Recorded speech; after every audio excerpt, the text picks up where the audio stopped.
estiver falando.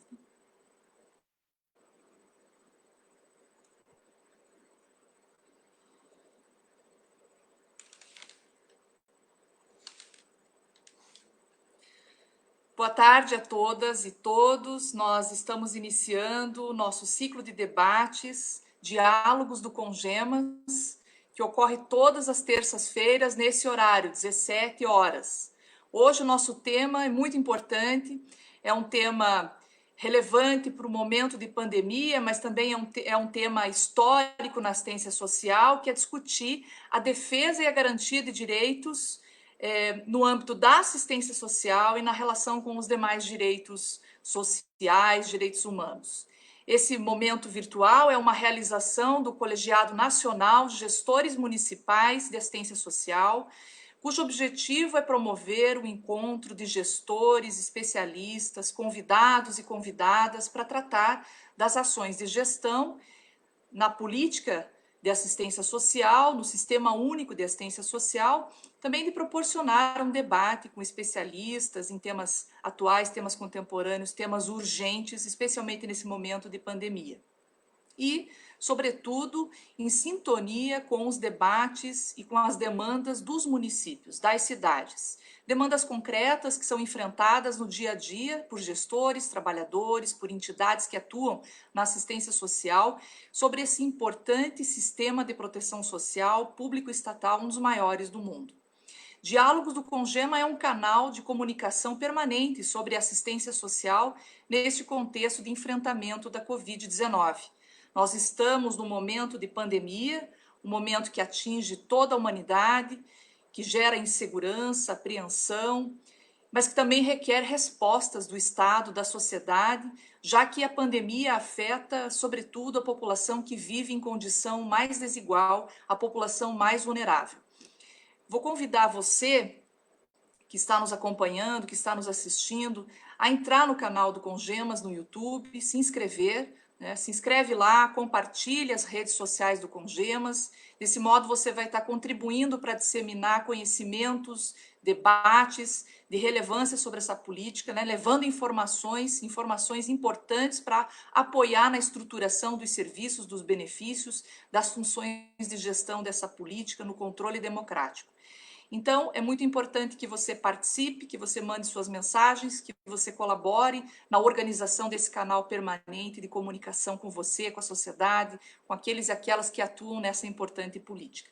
Então, dê suas sugestões, comente lá no Facebook do Congemas, faça suas observações, isso ajuda a organizar os próximos debates. Nós temos aí uma agenda permanente durante a pandemia para discutir os temas urgentes e aqueles que são estruturantes desse sistema público pós-pandemia.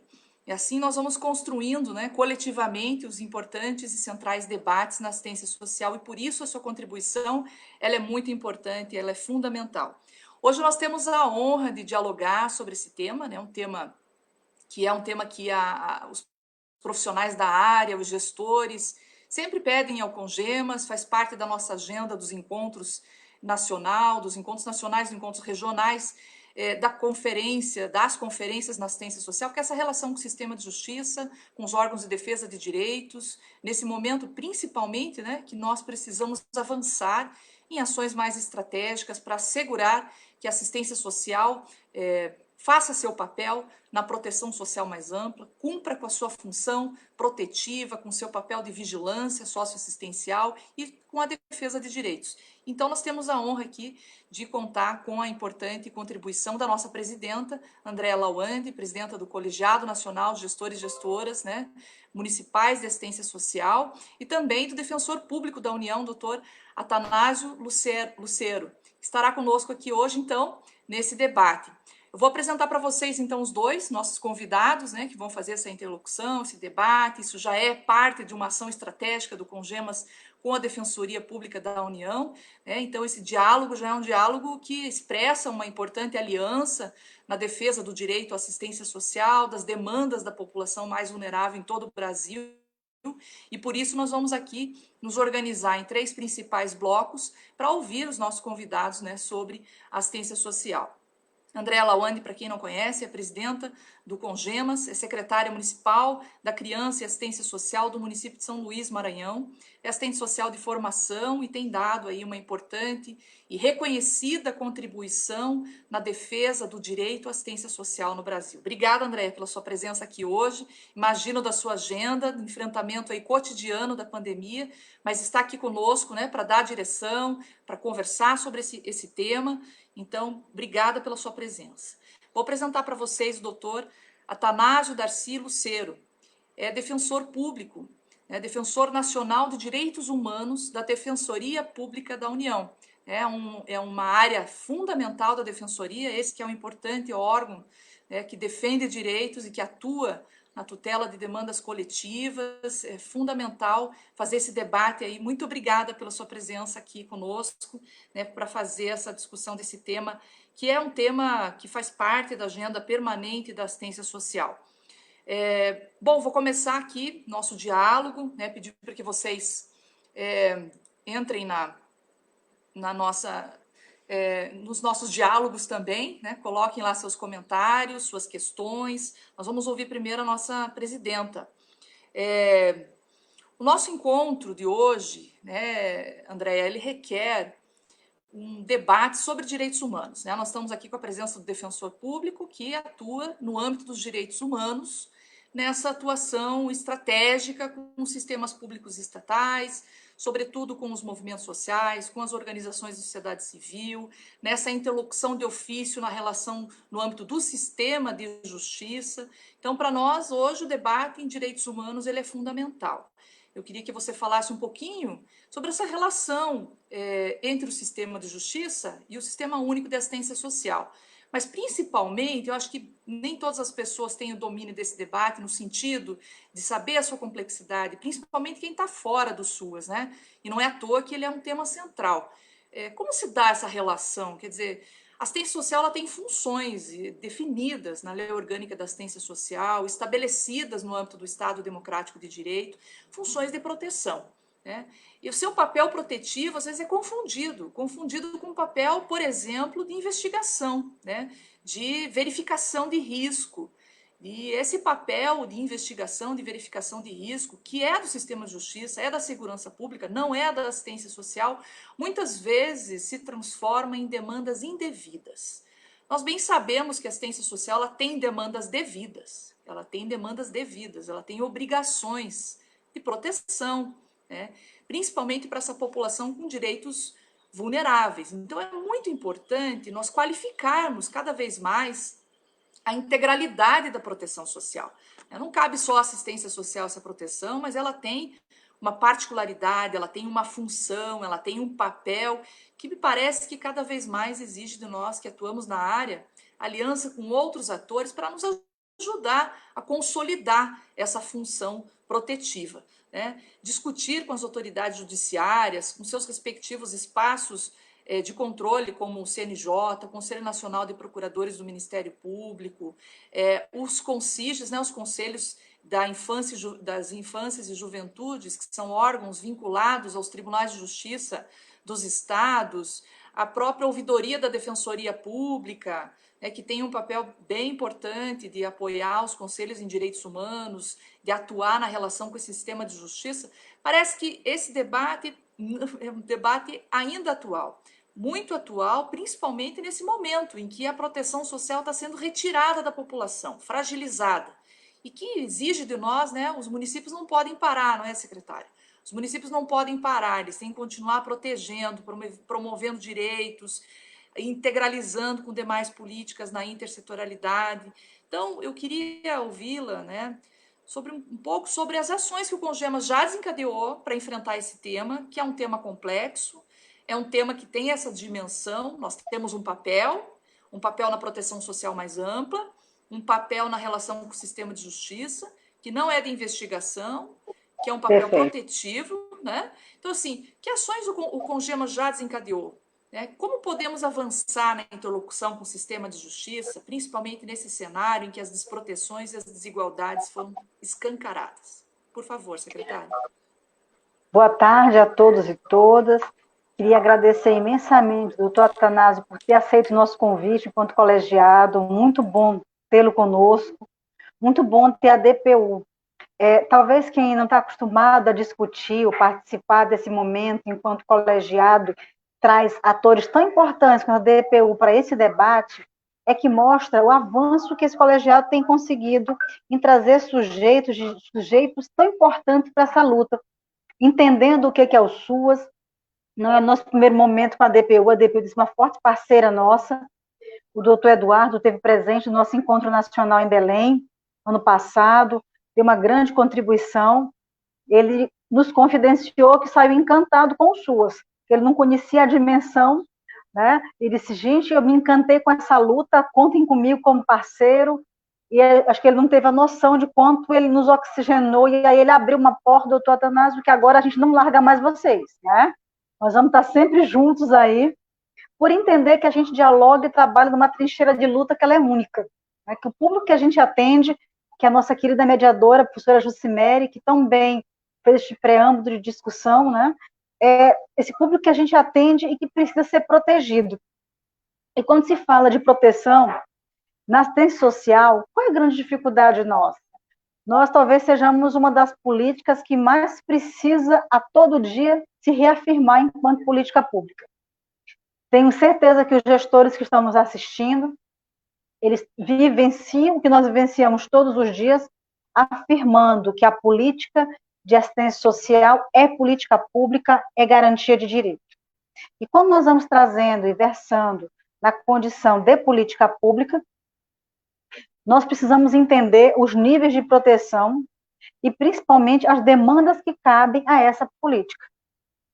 Nós, comumente, temos sido demandados pelo Poder Judiciário nos últimos dias, isso até antecedente à pandemia, já vimos pautado isso várias vezes, em várias reuniões, vários encontros, com demandas que não são específicas da assistência.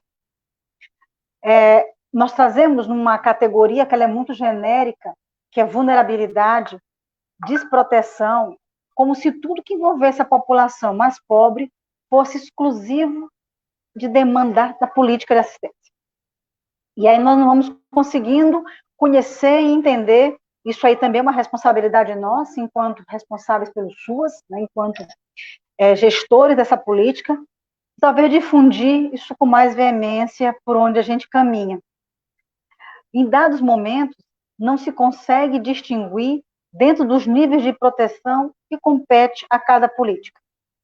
E aí eu quero deixar muito claro, a professora Jucimere já relatou muito bem isso, do caráter protetivo da política de assistência e não investigativo. Historicamente, essa política se confunde com a política da caridade, como a ação que qualquer pessoa imbuída, né, de um grande coração, de uma bondade infinita, e a gente tem visto isso se remontar hoje em diferentes programas que trazem o voluntariado substituindo a política pública. E nesse caminhar histórico, que essa política já evoluiu tanto, se tem um demarcador muito forte, que é quando ela ganha o status de política e o caráter de proteção. E dentro dessa figura de proteção, parece-me que ainda é como se recaísse sobre esta política a função moral e a função meramente fenomenológica de ajustamento de conduta. Onde é que eu estou chegando para trazer essa discussão? É muito recorrente, doutor Atanásio, nós recebermos demandas para vistoria de comportamento familiar, recebermos demandas para avaliação de guarda, da guarda de crianças e adolescentes, e aí nós, que somos o caráter protetivo, estamos lá para ser a referência da família, para buscar a proteção, somos nós que vamos para dentro da seio dessa família e dizer que ela não pode mais ficar com essa criança, ela não pode mais ser, começa a fazer a condição investigativa, nós vamos perdendo a função e a referência de proteção para a família. Ela não vai mais enxergar aquele lugar, aquela unidade, como um lugar seguro, para chegar e conversar com a equipe técnica e poder ter a referência no seu técnico. Nós temos colocando isso há muito tempo em vários campos de discussão, da necessidade muito forte do Poder Judiciário de ampliar concursos públicos, ampliar suas equipes técnicas e nós podermos ter uma distinção muito clara, porque sob a guarda de apoio comum dos entes federados, na maioria dos municípios, muito especial, municípios de pequeno porte, 1 e 2, nós temos uma sobrecarga muito grande, a política de assistência, onde esta é demandada para laudos e pareceres, com prazos ínfimos, com uma rapidez que emerge, né, no espaço, para que a política de assistência dê respostas ao Poder Judiciário. Nós temos travado essas discussões, temos colocado isso se vai em todos os aspectos, na vara da infância, no atendimento socioeducativo, onde a nossa função de executar as medidas em meio aberto ficam prejudicadas com outras vertentes trazidas ali para dentro, como se nós tivéssemos que investigar também e oferecer provas contra o adolescente. E desse cenário, é muito difícil, às vezes, o entendimento do que seja essa política. Por isso, para nós, doutor Atanásio, tê-lo conosco hoje, nessa tarde, nesse diálogo, para nós é algo marcante. Ele demarca um campo muito forte e rico que o Congemas tem aberto para os SUAS no país. E desse canal que a gente vem trazendo, a dificuldade de relação com o Poder Judiciário, e algumas coisas que a gente acaba trazendo, que só quem consegue melhorar é no detalhamento do seu município, não é algo institucional, mas é porque eu conheço o juiz da comarca que está presente, enfim. Desses lugares, desses desafios, eu também queria destacar nesse cenário que a companheira Jucimere muito bem relatou, o desafio de garantir a função protetiva em meio à criminalização à pobreza. Nós estamos vivenciando um momento em que nunca se falou tanto do cadastro único quanto agora. Entretanto, se nós lembrarmos um pouquinho mais atrás, a fala eminente em todos os veículos de comunicação era a Operação Pente Fino, os programas de transferência de renda, aumentamos o número, diminuímos a fila do Bolsa Família porque tiramos quem recebia indevidamente. Era uma fala tão complexa e tão criminalizadora da população mais vulnerável, quando, na verdade, essas operações que já fazemos são operações constantes e rotineiras da política de assistência. A cada 2 anos se revê cadastro, a cada 2 anos se revê concessão de transferência de renda. E nós que atendemos, por isso a DPU é fundamental nesse processo, aos assistidos da DPU e aos usuários da política de assistência, nós somos sabedores de como os programas de transferência de renda ainda não alcançam quem devem alcançar, como ainda temos fila de espera, como ainda temos negações no BPC, como temos tanta gente agora que não conseguiu alcançar nem o auxílio emergencial. Então, desse lugar que eu quero começar a provocar um pouco a nossa fala, os desafios que a gente enfrenta para garantir a população negra, a população LGBT, a população mais vulnerável, as mulheres vítimas de violência, as crianças em trabalho infantil, a luta que se faz para garantir ao público mais vulnerável o acesso à política de assistência social. Por isso, a grande importância de não deturparmos os papéis e não perdermos a função protetiva desse espaço.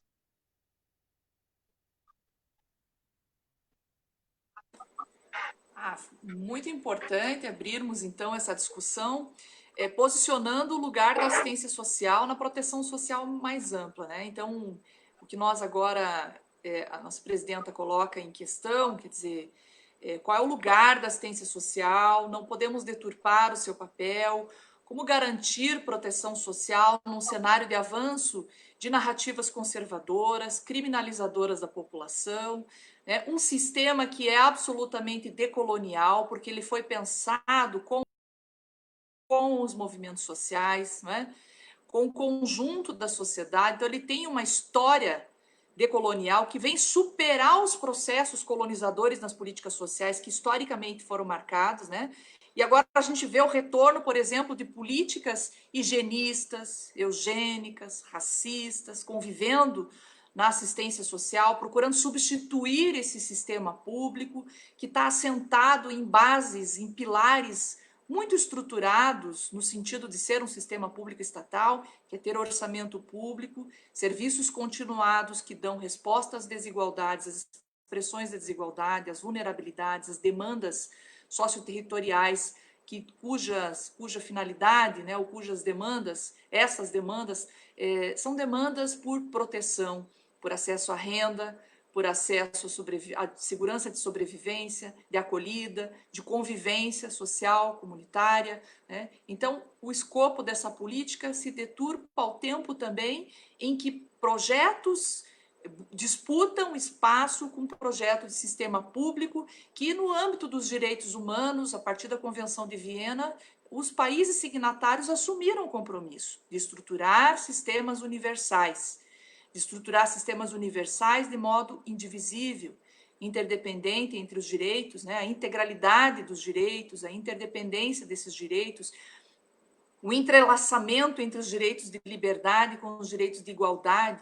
Então, essas condições políticas e institucionais, elas precisam ser asseguradas. E agora nós vamos ouvir, então, o comentário do doutor Athanásio, né, que é defensor público da União, sobre essa primeira parte do nosso debate aqui, das possibilidades de maior integralidade entre os sistemas públicos, SUS, sistema de justiça. Essas duas políticas de atendimento são as políticas que chegam lá no território para dar resposta às demandas sociais e em direitos humanos, uma fazendo a proteção, a outra fazendo o cuidado, além da educação, que é onde tem muitas situações, no caso de crianças e adolescentes, de identificação de violências, de desproteções, enfim.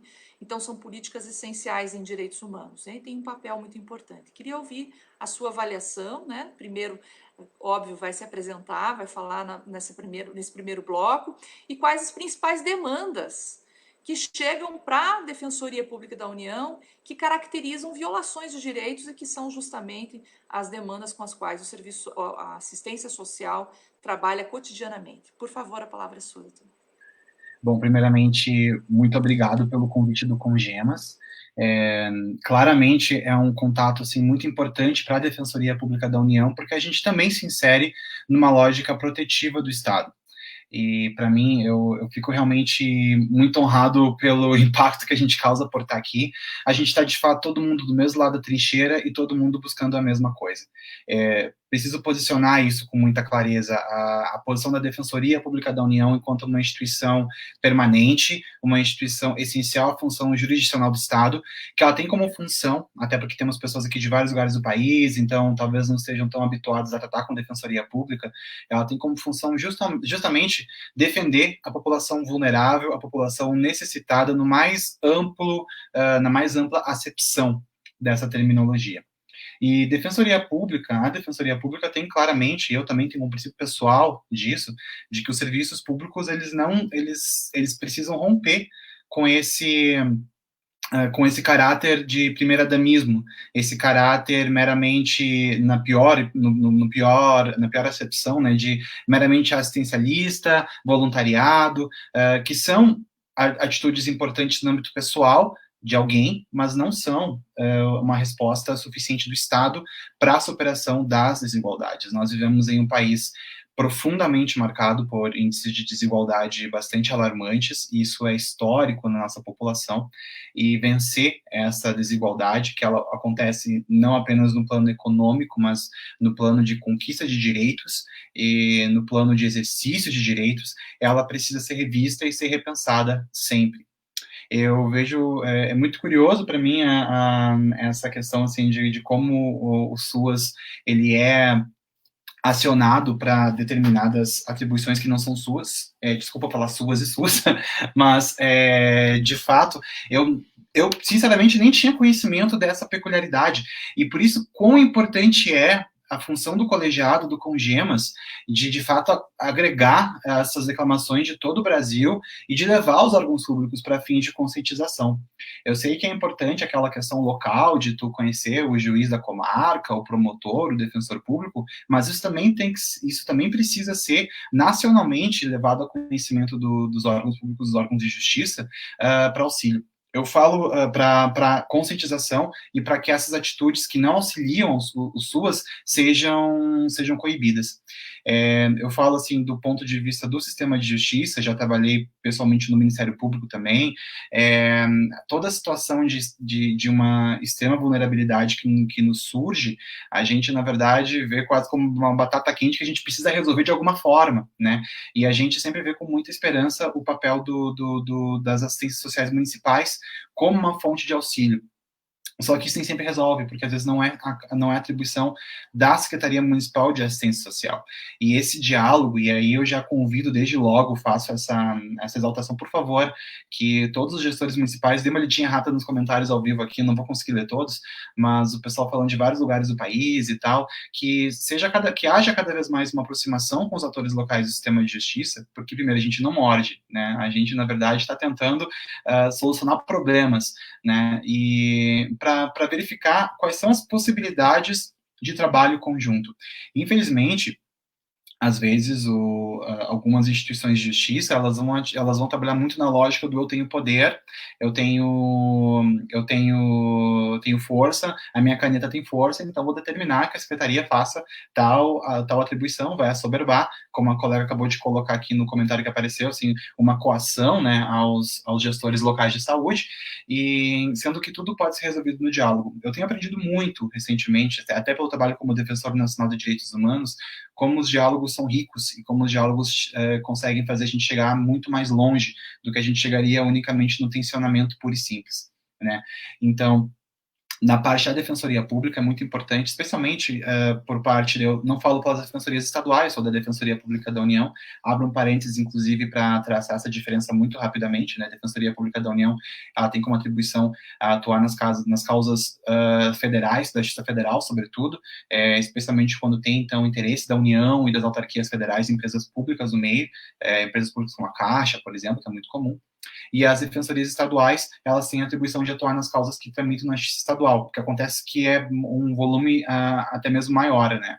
Aí vão estar as causas que certamente dão trabalho para as assistências sociais, que é questões familiares, de guarda, a questão de dado de infância e juventude e tudo mais, né? E eu vejo como muito importante uma aproximação cada vez maior da defensoria com a assistência social, sem querer dar mais trabalho para a assistência social, mas eu acho que o futuro da defensoria vai passar, sem dúvida, com uma grande aproximação e interlocução cada vez maior com os equipamentos locais de assistência social. Especialmente porque é uma coisa que me angustia pessoalmente, como a gente na defensoria acaba atingindo muita classe média, sendo que nós somos uma instituição que está aqui, como adorei exatamente esse termo muito marcante, uma política decolonizadora. Isso, para mim, é fundamental quando a gente pensa em política pública de assistência social, a questão de dar autonomia para o indivíduo, mais do que torná-lo unicamente uma vítima de bondade de uma pessoa de um bom coração e tal, é muito importante para a defensoria, então, trabalhar em conjunto com a assistência social local dos municípios e tal, justamente para buscar essa população hipervulnerável. Quando eu falo de população hipervulnerável, né, a gente costuma associar unicamente a pobreza pura e simples como uma forma de vulnerabilidade, mas nós temos outras matizes de vulnerabilidade, outros níveis de vulnerabilidade, né? Vamos pensar, então, em idosos em situações de vulnerabilidade social, as crianças em uma situação familiar delicada. Vamos pensar também claramente na população em situação de rua, que está em extrema vulnerabilidade, e são populações que elas nem sempre, embora elas tenham direitos, elas acabam nem sempre tendo esses direitos efetivados pelo simples fato de que elas não sabem que existe a Defensoria Pública para isso, ou de que a Defensoria Pública pode atendê-las, né? E essa interlocução com a assistência social, eu acho que é uma interlocução muito rica que pode ocorrer entre os equipamentos de assistência social e Defensoria Pública, justamente para que haja essa busca ativa por demandas e que elas possam, então, aquilo que a assistência social não consegue, a assistência social vai até onde pode, e após isso aciona a Defensoria Pública para que a gente possa, então, avançar o judiciário, sempre com os aportes importantes, mas no viés protetivo da assistência social. Então, assim, como uma fala inicial, sem querer me aprofundar demais, porque eu sei que vão ter outros questionamentos mais para frente sobre ações pontuais da Defensoria Pública, eu agradeço demais o convite e conclamo todo mundo a cada vez mais ter um diálogo mais aprofundado com a Defensoria Pública e com a Defensoria Pública da União. Muito obrigada. Acho que Acho que foram colocadas questões de início bem importantes que posicionam o papel da assistência social e, por vezes, essa responsabilidade protetiva é muito confundida. Nosso trabalho é um trabalho bastante complexo no âmbito dos serviços, né? Desenvolver capacidade socioemocional, possibilidades de função protetiva, quando estamos falando de direitos humanos, né? Eminência de ruptura de vínculos, né? Que requer desse trabalho combinado, interdisciplinar, ativar processos socioemocionais, né, que promovam tanto a proteção quanto a reorganização dessa família, desses coletivos, desses grupos, desses indivíduos sociais, no sentido de romper com aqueles processos que os colocam numa situação de violação de direitos. Então, é óbvio que tem entregas que são da assistência social, como garantias de rendimento, de proteção não contributiva por meio de benefícios socioassistenciais eventuais, né, o próprio BPC, que é um benefício continuado, né, que tem um impacto muito importante na organização dessas famílias, né, e isso traz uma relação diferente no contexto familiar, são mais de 4,5 milhões de pessoas que acessam o BPC, né? O Bolsa Família tem também, é um benefício complementar, e agora coloca-se em questão, no campo do acesso à renda, né, o auxílio emergencial, que aí, de repente, mais de 100 milhões de brasileiros e brasileiras se colocam como públicos aí, também demandatários dessa política que precisa rapidamente se estruturar para além daquilo que muito também, de forma impressionante, se estruturou esse sistema em poucos anos, né? Nós temos uma ampla cobertura, mais de 25 milhões de atendimento ano, mais de 8 mil CRAS posicionados, né, nos territórios mais vulneráveis. É um sistema que, de fato, sem dúvida, colaborou, né, a assistência social para termos atingido indicadores importantes no índice de desenvolvimento humano das cidades, que obviamente constituem ainda como um desafio, mas a assistência social, sem dúvida, com essa sua função, tem dado sua contribuição importante. Eu queria também destacar nessa fala do defensor a importância da integração operacional. Né? Quando nós problematizamos a relação com o sistema de justiça, acho que precisa elucidar algumas questões. Né? Uma questão é compor a equipe do judiciário, né? As equipes profissionais das autoridades judiciárias, elas têm uma função de subsidiar tecnicamente para a decisão do judiciário. As equipes do Ministério Público também, para assessorar as atuações das promotorias, dos centros de defesa, as equipes técnicas das defensorias públicas também para apoiar e também para desenvolver ações de defesa de direitos no âmbito da defensoria, né?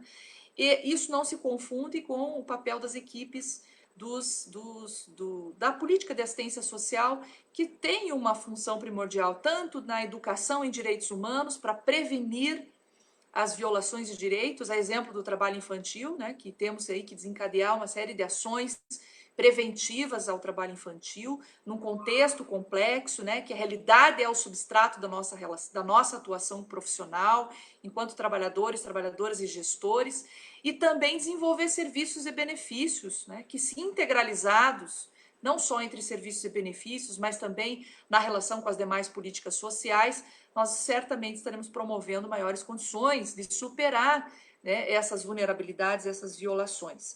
E nós já tivemos uma atuação importante, por isso essa aliança estratégica com a Defensoria, que defende direitos, ela é bem importante para a assistência social, porque nós já conseguimos incidir no judiciário, que por meio de uma recomendação estabeleceu inclusive prazos para que os tribunais de justiça dotassem suas equipes, inclusive com atuação descentralizada, né? Dotasse suas comarcas com equipes profissionais para fazer esse trabalho de perícia, laudo, parecer, estudo social, para subsidiar a decisão do judiciário. Do mesmo modo, os profissionais do Ministério Público, da Defensoria, né, que tem outras atribuições no sistema de justiça, com esse papel, né, de subsídio técnico. E na assistência social, então, essas demandas indevidas que o defensor diz se surpreender porque, de fato, elas se constituem um problema, é uma situação que precisa ser enfrentada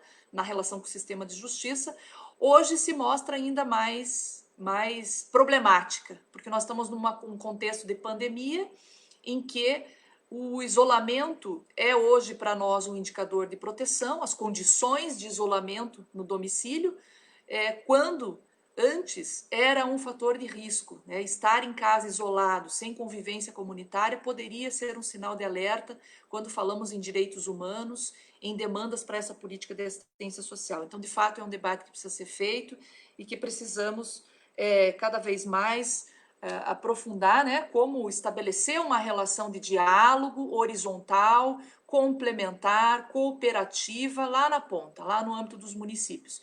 Mas quando falamos de um sistema fragilizado em âmbito nacional, do ponto de vista de uma coordenação e na relação entre ministérios e sistema de justiça, esse papel protagônico do CONGEMAS é muito importante para justamente avançarmos nessa integração entre os sistemas no âmbito federal também. Bom, nós vamos avançar um pouquinho, então, aqui no nosso debate, agora vamos ouvir novamente a presidenta Andréia. Nós sabemos que a crise social, ela poderá se agravar muito mais do que nós temos capacidade hoje de medir, né? Como será o Brasil pós-pandemia. De fato, essa crise é sem precedentes, né? O Brasil ele já vinha vivenciando uma crise. A pandemia ela aprofundou as crises que o Brasil já vinha vivenciando. Então, nós temos aí efeitos muito perversos. O CONGEMA sempre se posicionou, sempre alertou, se posicionou contra a emenda constitucional, se posicionou em relação às reformas da Previdência, reforma trabalhista, as mudanças no BPC. Então, sempre foi muito vigilante e alertou a sociedade, alertou os governos, né, o governo federal com relação, e os parlamentares, né, com relação a esses efeitos. O Brasil é o 7º país em desigualdade, está entre os 3 em maior concentração de renda. Temos uma situação bastante complexa, 50 milhões de brasileiros e brasileiras não têm água encanada no momento de pandemia, né, muitos sem condições de habitabilidade, 60% aí recebia antes da pandemia até meio salário mínimo. Então, de fato, é uma crise social sem precedente que pode ser, não é, aprofundada. E nós temos, não é, secretária, que defender a institucionalidade do SUAS, ações de curto, médio e longo prazo, pensar cenários depois da pandemia. Então, é um pouco que andar com o carro e trocar roda, né?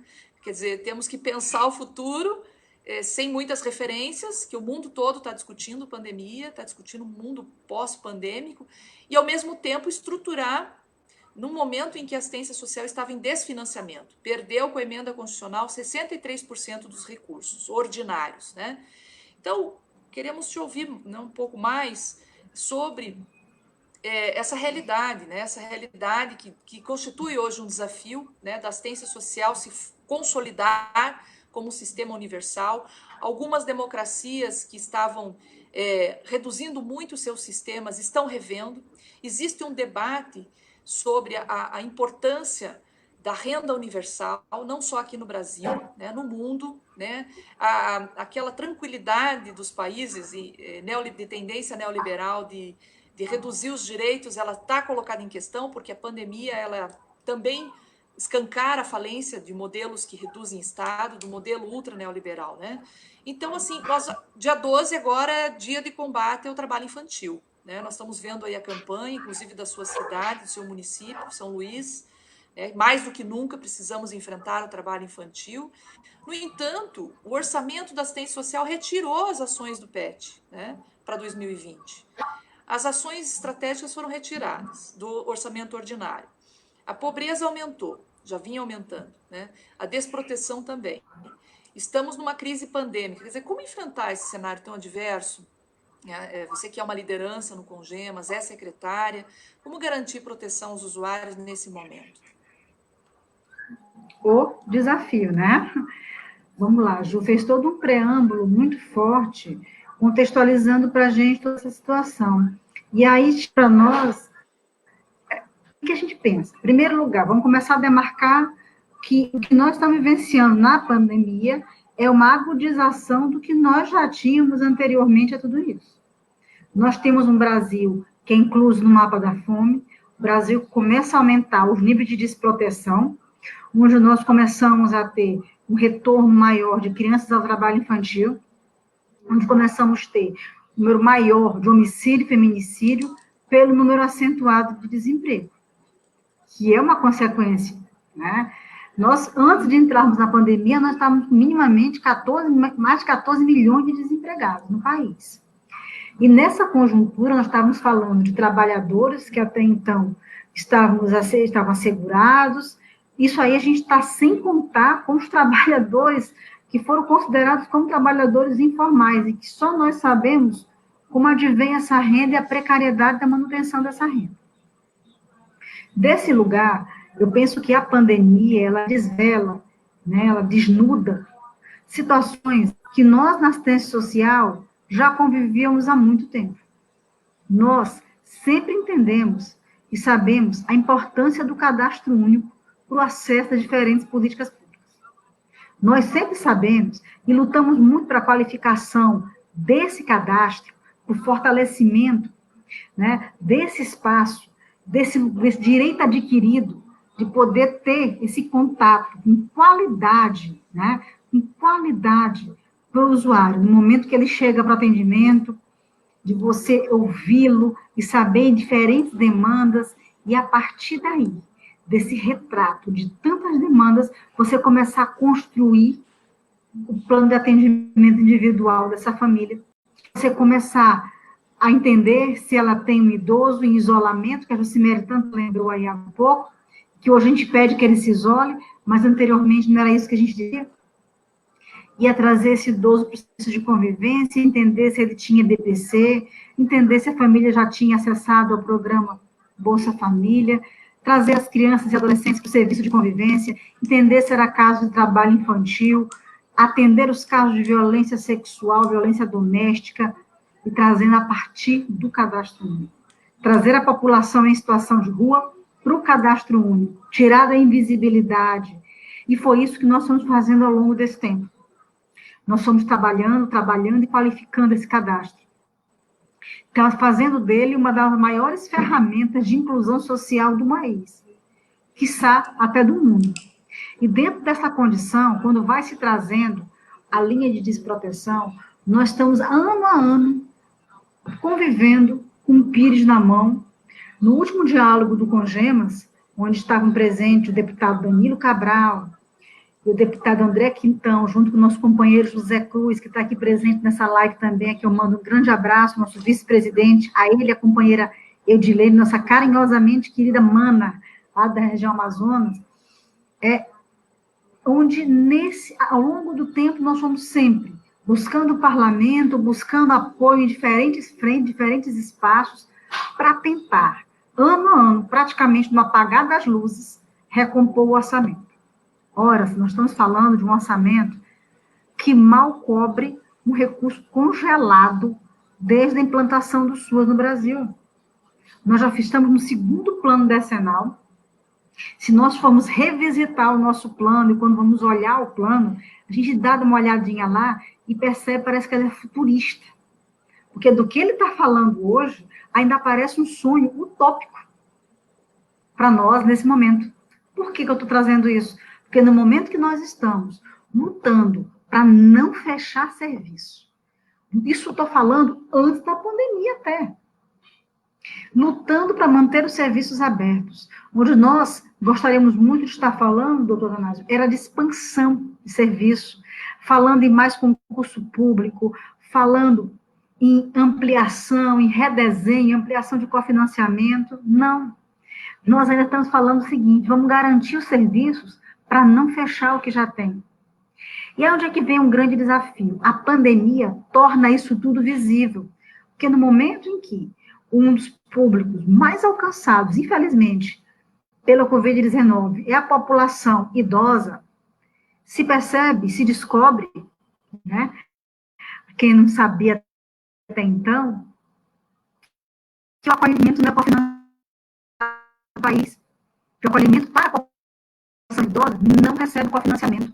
Nós recebemos da rede SAC, quanto a própria LDA, alguns municípios têm um recurso que já vinha ali pequenininho para atender mulher, criança e idoso. E esse recurso parou no tempo. Nós não temos cofinanciamento do atendimento ao domicílio, proteção social, um serviço tipificado, ou seja, é tipificado para que chega a equipe, que nós consigamos chegar a equipe de assistência, levando orientação.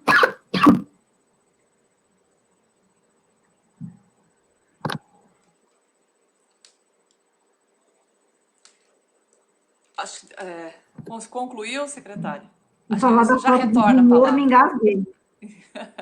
Vou concluir agora. Tá bom. Não, me empolguei tanto falando que me engasguei aqui. Descrevendo, Travou não um tinha pouquinho, dinheiro.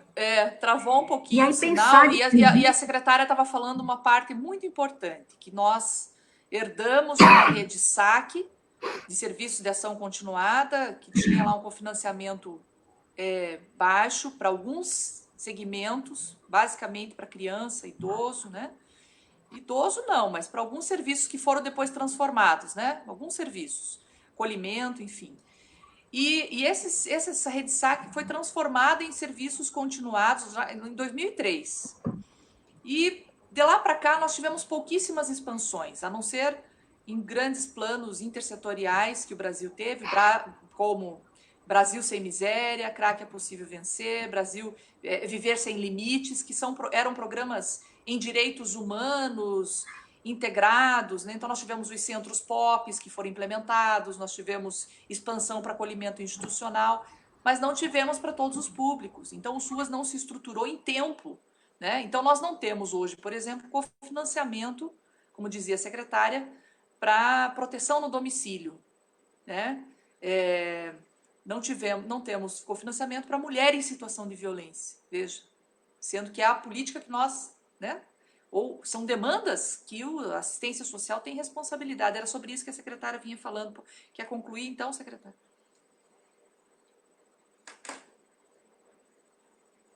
Vamos lá. Vê se...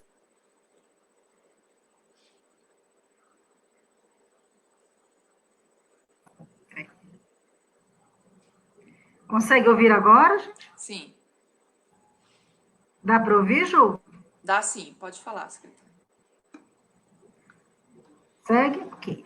Então, quando vai se falando de serviços que não se cofinanciou, serviços ainda baseados na rede SAC, sem nenhuma expansão, nós estamos falando de aí epidemia que evidencia a necessidade maior. No momento que o recurso, como é que a gente vai estar tratando? Nós estamos falando de outras pessoas fora, né?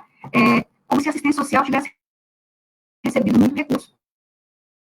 Lá em março foi anunciado 2,5 bilhões como recurso extraordinário para assistência social. E esse recurso veio para nós, recurso carimbado. Ele veio para se usar em EPI, alimentação e acolhimento. E veio uma parte desse recurso, que a gente chama de incremento, ele veio dentro dos blocos, o que permite para o município ter mais flexibilidade, poder usar, porque a realidade de São Luís não é a realidade de outros municípios. Há município que pode ter conseguido ser EPI em parceria com a saúde, e esse recurso ele preferiria usar em outra função. Né? E dentro desse lugar, onde é que vem evidenciando mais ainda? Nós estamos falando de recursos extraordinários. Extraordinário quer dizer um recurso pontual. Ele caiu em uma parcela única, melhor, 2 parcelas, e ele não tem previsão para retornar para nossas contas esse recurso. E esse é eu sei que nós vamos tratar daqui a pouco mais sobre a CIT, e esse é um dos pontos que a gente está levando para a CIT, sim, a garantia de que esse recurso seja extraordinário. Mas aí, quem está fora, o Touceiro deve imaginar muito bem, a Andrea está falando de recurso extraordinário porque ela recebe o ordinário, né? Não. Nós paramos o cofinanciamento da assistência lá em fevereiro. Nós recebemos janeiro, 40% a menos, o Cimério já trouxe. Por quê? Porque esse ano, mais do que nunca, esse ano, o cofinanciamento, toda live nossa, isso tem virado um mantra, a gente tem trazido essa fala. Por quê? Porque é necessário que todo mundo entenda como é que nós estamos atuando. Quem está segurando o SUS no Brasil são os municípios, sim. Principalmente nesse ano eleitoral. Se o prefeito tem pretensão de se reeleger, ele está segurando sozinho toda a política pública no seu município. E mesmo aquele que não queira se reeleger, mas tem compromisso, ele que está arcando com tudo isso. E aqueles que já têm compromisso, não tem momento de arrecadação, e agora, com o momento da pandemia, comércio fechado, impostos vertiginosamente, como diz o secretário de Fazenda aqui, não caiu, ainda descou, né? E aí você começa a entender mais ainda quanto é que o município tem que dar. Nosso recurso, nosso aprovado, doutora, aprovado no Conselho de Assistência,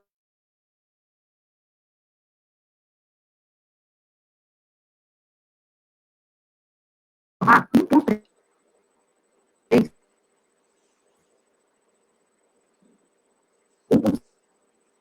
para a gente poder ter uma, pelo menos,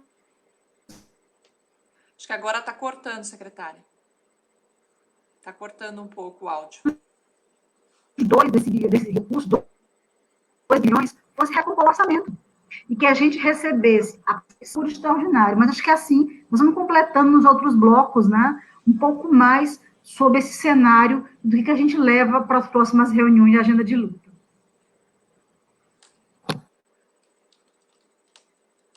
Acho que é bem importante que esse debate com a Defensoria Pública da União, até porque é na esfera federal que esse problema nos parece bastante grave, de desfinanciamento da política de assistência social.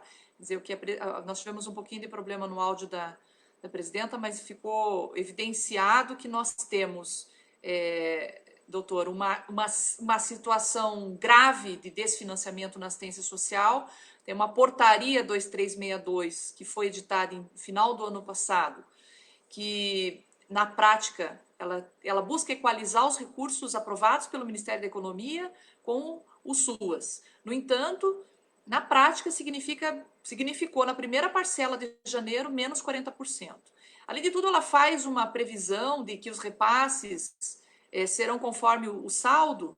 Isso, na prática, significa descontinuidade no repasse dos recursos. Então, pelos cálculos dos gestores, as parcelas serão menores, né? Então, gera insegurança nos municípios, no sentido de que essa descontinuidade ela é hoje uma realidade, os repasses não são continuados. Fora isso, os municípios se comprometeram nos seus planos de execução com uma série de ações e que agora não estão recebendo saldos de exercícios anteriores, porque essa portaria assim prevê. Então, é uma situação bastante difícil para os gestores locais, num cenário como o nosso, né, de ter que reduzir serviços, reduzir atendimento diante dos repasses descontinuados. Então, uma coisa é o recurso ordinário, que é esse recurso aprovado pelo Conselho Nacional de 2 bilhões e 700 milhões, e que só foi aprovado 1 bilhão e 300 milhões, esse é o recurso ordinário, que deveria, exemplo do que o SUS também faz, né? É regulado, repassar para os blocos de financiamento de modo continuado, fundo a fundo, conforme expansões definidas no âmbito federal, entre os gestores, na comissão intergestores tripartite, é assim na saúde, deve ser assim na assistência social. Esse foi o cenário problematizado pela secretária, né, e que nos coloca um desafio importante. O Congemas faz parte de uma ação popular junto ao Supremo Tribunal, tá? Para avaliação da ministra Rosa Weber, a revogação da emenda constitucional. Então, nós fazemos parte de uma coalizão de forças dos movimentos sociais, né? Que busca a revogação da emenda constitucional, mas além da emenda constitucional, tem esses problemas de governança no SUAS que precisam ser enfrentados, e com o apoio dos órgãos de defesa de direitos, temos que, né, avançar nessa agenda. Queria agradecer as várias manifestações que estão chegando, né, pessoal de todo o Brasil, trabalhadores, gestores, que vão participando, vão comentando. Tem aí questão específica para a defensoria, né, para o defensor Athanásio, em relação à renda cidadã, que né, daqui a pouquinho nós vamos falar um pouco sobre isso, mas antes nós queremos, né, a partir desse cenário todo problematizado, dos desafios, da relevância da assistência social, ouvi-lo, né, no sentido desse debate mesmo. A assistência social é uma política essencial, ela é assim definida, né, não só do ponto de vista constitucional, mas também da LOAS e agora do decreto, né, durante a pandemia, para enfrentar a Covid-19. É uma política que está na linha de frente com a saúde, né, e outros serviços essenciais. Atende situações de vulnerabilidade que são decorrentes de desigualdade social, étnico-racial, de gênero, vulnerabilidades diversas, processos como ciclo de vida, condições territoriais, carecimento ou não acesso a demais políticas, né, que colocam as pessoas numa condição mais desigual, mais vulnerável. Então, são demandas complexas, não é? Então, a assistência social, ela provê proteção em situações que configuram violação dos direitos humanos. A defensora é da área dos direitos humanos e nós sabe que nós atendemos situações como violência nas infâncias, mulher, né, pessoa idosa, trabalho infantil, atendemos migrantes, refugiados, pessoas em situação de rua, entre outros públicos, né, que demandam proteção social, recomposição de direitos, né, responsabilização na relação com o sistema de justiça e muitas vezes ficam sob a tutela, sobre a proteção da assistência social, né, como medidas protetivas. Então, é uma política de proteção. São mais de 160 mil pessoas acolhidas com cofinanciamento, né, na assistência social em todo o Brasil. Então, é uma rede aí de proteção fundamental para garantir direitos, especialmente para enfrentar essas desigualdades históricas, num país que, infelizmente, é um país que perfila entre os que mais matam as mulheres, né? Tem muito feminicídio, tem LGBTfobia, tem racismo estrutural, que estrutura também as violências, né, que afetam a população jovem, negra, periférica, crianças que habitam territórios mais desiguais. Então, a situação do João Pedro, da Ágata, tantas crianças do Miguel que vivem numa condição que vulnerabiliza essas crianças e que, por conta desse racismo estrutural, são mais afetadas, né? Então, essa política tem esse papel. E aí nós queríamos ouvir um pouco, dada essa descontinuidade no Pacto Federativo, essas fragilidades na responsabilidade dos entes, sobretudo por uma coordenação nacional, que é o modo como nós estruturamos o Pacto Federativo, cooperativo no Brasil, não é? Como avalia o papel das defensorias, né? O que as defensorias hoje têm feito no Brasil? A gente sabe que tem essa relação de cooperação mais independência, não é? Mas, assim, numa agenda mais estratégica em direitos humanos, né, para universalizar essa política, mas também as políticas específicas que também foram descontinuadas, né? Exemplo da Casa da Mulher Brasileira, que só temos 3 no Brasil, políticas de enfrentamento ao trabalho infantil, trabalho escravo, por igualdade racial, políticas voltadas à igualdade de gênero, uma série de políticas específicas em direitos humanos que sofreram também com desfinanciamento. Quer dizer, como é que as defensorias, a Defensoria Pública da União tem, né, se organizado para responder a esse desafio de, junto com as políticas sociais ou fortalecendo as políticas sociais e as reformas, as ações estruturantes, enfrentar a desigualdade e violações de direitos humanos. Por favor. Ok. Primeiramente, quero mandar um abraço para a Rita Cunha, lá de Triunfo. Eu a conheço, já tivemos atuações conjuntamente quando eu trabalhava no Rio Grande do Sul. Rita, um abraço, que bom te ver por aqui. Essa questão do financiamento, ela é extremamente preocupante de toda forma, e eu não tenho como concordar mais com tudo que já foi exposto, assim, largamente pelas demais, pela Andréia, pela professora, e o papel da defensoria nesse caso, até porque alguém perguntou aqui, a Wanda perguntou, né, como é que a DPU pode contribuir para a manutenção da rede socioassistencial, sobre dispositivo legal que possa ser acionado. Dispositivos não faltam para todos os lados possíveis que se possa imaginar, né? Assim, a gente tem uma Constituição Cidadã que proclama uma centena de direitos, é uma Constituição que, no papel, é uma das mais avançadas que se tem no mundo. A questão é como é que a gente efetiva esses direitos que ali são colocados. Esse é o principal desafio.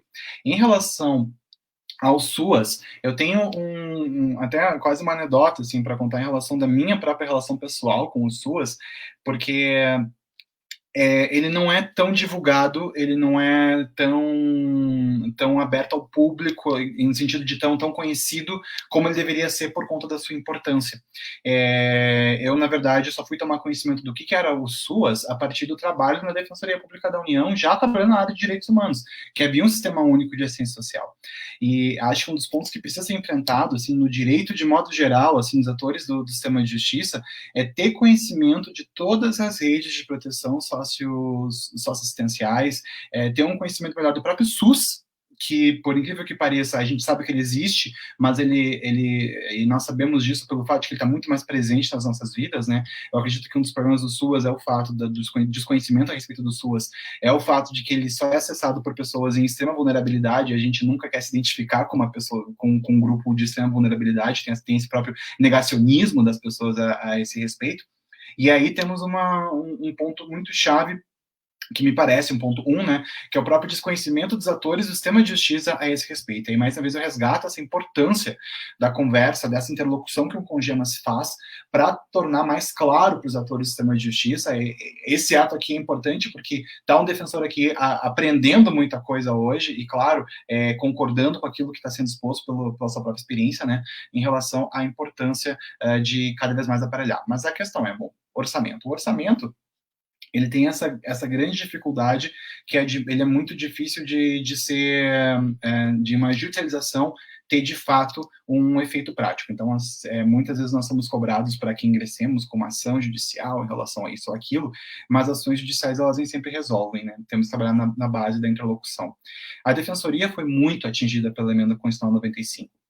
A Defensoria Pública da União, a gente está presente em apenas, isso é um dado que é alarmante, nós estamos presentes em apenas 1/4 de todas as subseções judiciárias da Justiça Federal no país, ou seja, a cada 4 sedes da Justiça Federal, a Defensoria atua apenas em uma, então todo mundo que reside nas outras 3 não está abrangido pela Defensoria Pública da União, e o nosso projeto de expansão, ele teve que parar por conta da Emenda Constitucional 95, né? E o trabalho em relação a isso, não é um trabalho simples de unicamente usar um dispositivo legal para acionar o judiciário. O trabalho que tem que ser feito em relação a isso é esse trabalho excepcional que o CONGEMAS está fazendo em conjunto com outros atores para reverter essa política por parte do Congresso Nacional e também, eventualmente, com alguma atuação do Supremo Tribunal Federal aí no meio. Eu penso daí já com um viés um pouco mais excessivamente otimista, que costuma ser um pouco da minha forma de pensar, forma de agir, feliz ou infelizmente, né? Que essa pandemia, enfim, ela certamente trouxe muitos problemas para a gente, muitas perdas. Faço menção às mais de 30 mil vidas que já foram, de brasileiros que já foram perdidas nessa pandemia, e o meu mais profundo pesar em relação a isso. Mas ela está trazendo algumas reavaliações. Essa pandemia veio como um rolo compressor por cima de todo mundo, eu falo assim, até por conta do meu trabalho, tudo que eu tive que pensar e repensar a respeito das prioridades a respeito disso. E quando a gente, por conta da pandemia, e quando se fala nesse aprofundamento da crise e do gap entre mais ricos e mais pobres, e o empobrecimento da população mais pobre, isso é algo que tem que estar na conta de todo mundo e vai estar na cabeça de todo mundo no planejamento das próximas políticas públicas. E aí eu acho que tem um timing muito importante que Defensoria, a Defensoria nem tanto, mas CONGEMAS e sociedade civil, aí apoiadas pela Defensoria, de incidir nos órgãos responsáveis para um repensar. Talvez seja aí o cenário para reverter a Emenda Constitucional 95. Aí pode ser uma das expectativas de se pensar nisso, e também dessa realocação de recursos.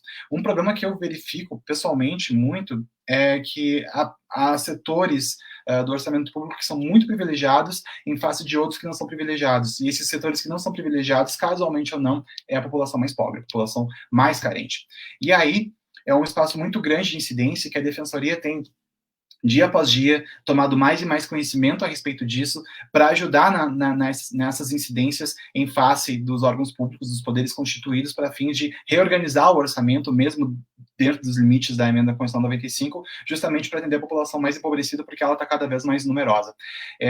Então, assim, em suma, e tentando ser bem objetivo nas minhas intervenções aqui, e eu acho que eu vou ter que falar sobre o auxílio emergencial mais tarde, então deixa eu te responder agora aquela pergunta que foi feita, que é muito importante, inclusive. O papel da defensoria, nesse caso, é de, sobretudo, de ser um ator juridicamente qualificado, de ser um ator, uma instituição permanente, que nós somos, que possa auxiliar os movimentos sociais, a sociedade civil, na reformulação das políticas públicas, porque, claramente, a gente não vai conseguir avançar na pós-pandemia com o mesmo pensamento, com as mesmas formas de pensar, de agir e de aplicar o orçamento público pré-pandemia, por conta, seja da forma do repensar no nosso dia a dia, no nosso cotidiano. Estamos aqui agora fazendo um webinário, né, que era uma coisa um pouco incomum antigamente, né, mas também pelos impactos sociais gravíssimos decorrentes da pandemia.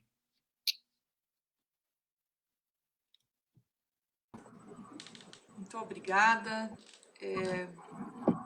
Queria destacar que o debate ele precisa ser popularizado, né? Ele precisa atingir interlocutores, sujeitos significativos, né, nos diversos espaços de poder,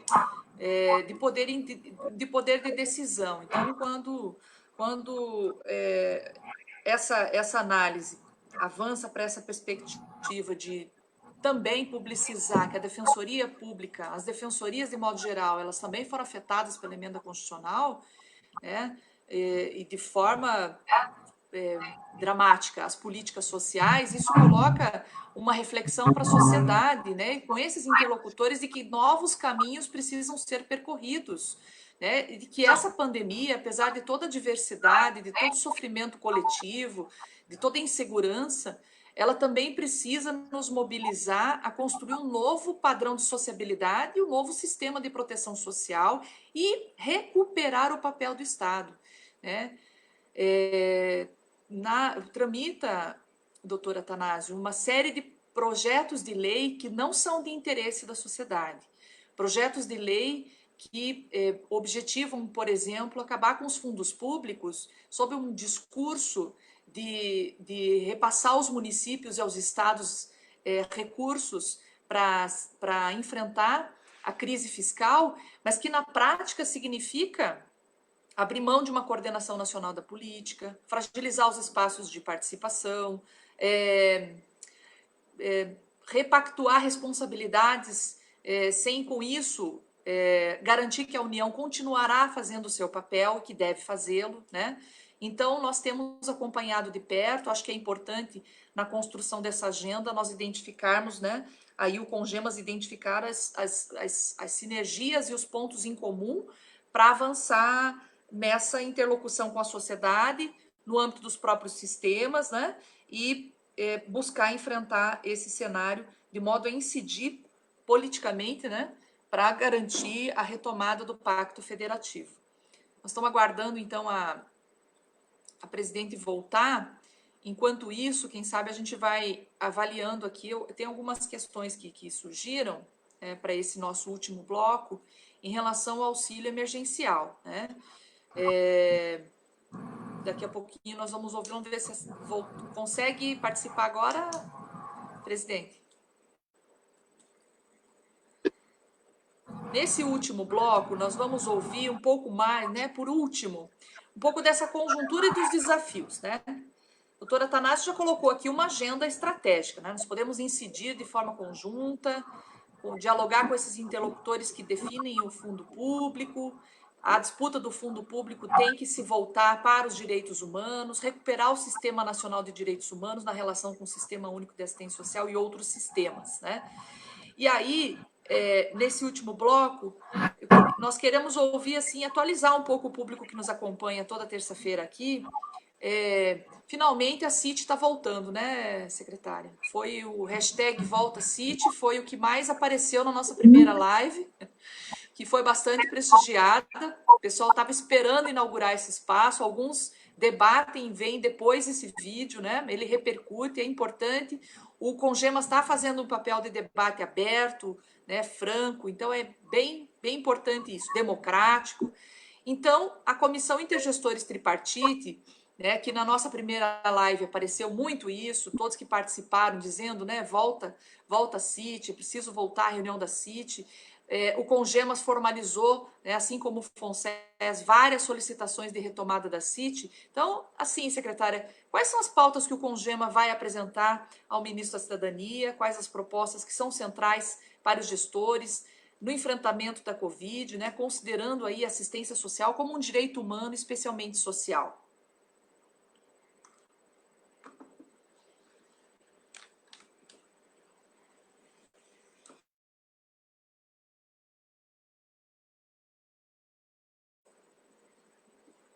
Tá travado aqui? Tá conseguindo nos ouvir, secretária? Vamos aguardar que ela retorne. Então, essa é a pergunta que nós vamos fazer do último bloco para ela. Assim que ela retornar, ela responde. Então, nós vamos ouvir a doutora Atanásio falando aí, então, né, da renda básica. Apareceu bastante aqui, né? Tem perguntas que foram feitas para a Defensoria Pública, na participação do doutor Atanásio, quer dizer, proteger a população mais vulnerável por meio, né, da segurança de renda básica, é parte das orientações da ONU, né, aos governantes dos países signatários. Ela está na carta dos governadores do início da pandemia como uma reivindicação, precisamos de uma renda básica. É um projeto aprovado em 2004, né, do Suplicy. Os movimentos sociais fizeram do ex-senador Suplicy, fizeram uma série de ações de incidência, uma grande campanha, e muitos países estão discutindo, né, a renda cidadã. Só que no Brasil nós vimos uma série de dificuldades, estamos presenciando. Os gestores não foram ouvidos, não participaram dessa decisão. A assistência social, como disse a secretária, tem uma série de dispositivos que poderiam ter sido utilizados para garantir a renda básica no Brasil. No entanto, essa tratativa não foi feita, né? A reunião está se estabelecendo agora desde fevereiro. Então, antes de ouvir a secretária, queria ouvir um pouco, assim, da parte da Defensoria, que ações a DPU está planejando aí para defender a renda, né, a renda universal, a defesa dos gestores da assistência social, os trabalhadores da área, pelo menos aí 1 ano de renda básica, de renda emergencial, para enfrentar essa crise que deve ser duradoura, pelo menos 2 anos de crise, de consequências da crise, não é? E nós vimos uma série de medidas que foram adotadas para cessar a renda, que são políticas de morte, quer dizer, fazer a população ir para frente da caixa, enfrentar filas para acessar, por ação do Estado ou por omissão, colocar a população em risco de morte, né? Como é que a Defensoria está avaliando isso? Como está planejando as ações com a sociedade civil, com movimentos, né, com órgãos da área em direitos humanos para avançar na defesa da democracia, dos direitos, pensando aqui de modo imediato na renda, na estruturação dos sistemas públicos, né? Mas também pensando aí para frente nessa agenda de direitos humanos e de democracia. Uhum. A Maria do Rosário, olá Maria, tudo bom? Ela fez umas perguntas, ela perguntou agora por último, se a DPU tem atuado no enfrentamento das dificuldades para acessar no auxílio emergencial. O que eu posso dizer? É minha vida nos últimos tempos, eu tenho vivido unicamente em função disso. O José Cruz, oi José, tudo bom? Falou da doutora Sabrina, uma colega muito aguerrida lá de BH mesmo, mas a minha vida tem sido esse auxílio financeiro emergencial. Eu até brinco, assim, todo ano tem uma grande questão que se eu sobreviver aquele ano vai ser apesar daquilo, né? Então, assim, o meu 2020, se eu sobreviver a 2020 vai ser apesar da pandemia e apesar do auxílio financeiro emergencial. E, assim, eu não posso deixar de reconhecer o esforço que foi feito pelas áreas técnicas dos órgãos para implementar o auxílio emergencial. Querendo ou não, foram milhões de pessoas já beneficiadas. Foi a maior operação de bancarização feita pela Caixa. Ele foi feito assim da noite para o dia, os sistemas, os algoritmos, para que a coisa funcionasse o mais rápido possível.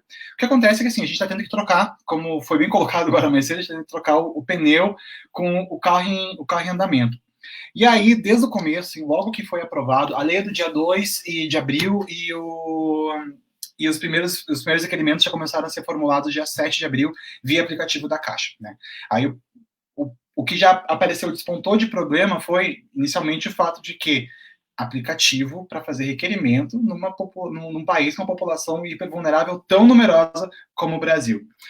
Isso foi objeto, assim, de atuações extensivas da Defensoria, eu pessoalmente, em relação a isso, em conjunto com o Conselho Nacional de Direitos Humanos, cujo presidente é um defensor público federal, o Dr. Renan, com quem foi uma das pessoas que me encaminharam o convite para essa live, inclusive, e também, por último, o CNJ se juntou. O CNJ ficou bastante preocupado justamente com o acesso aos hipervulneráveis. Depois de muita conversa, teve recomendação que eu expedi à Caixa por conta do aplicativo, teve ação judicial que colegas defensores ingressaram no estado do Paraná e acabou indo para o Rio de Janeiro e foi indeferida a liminar.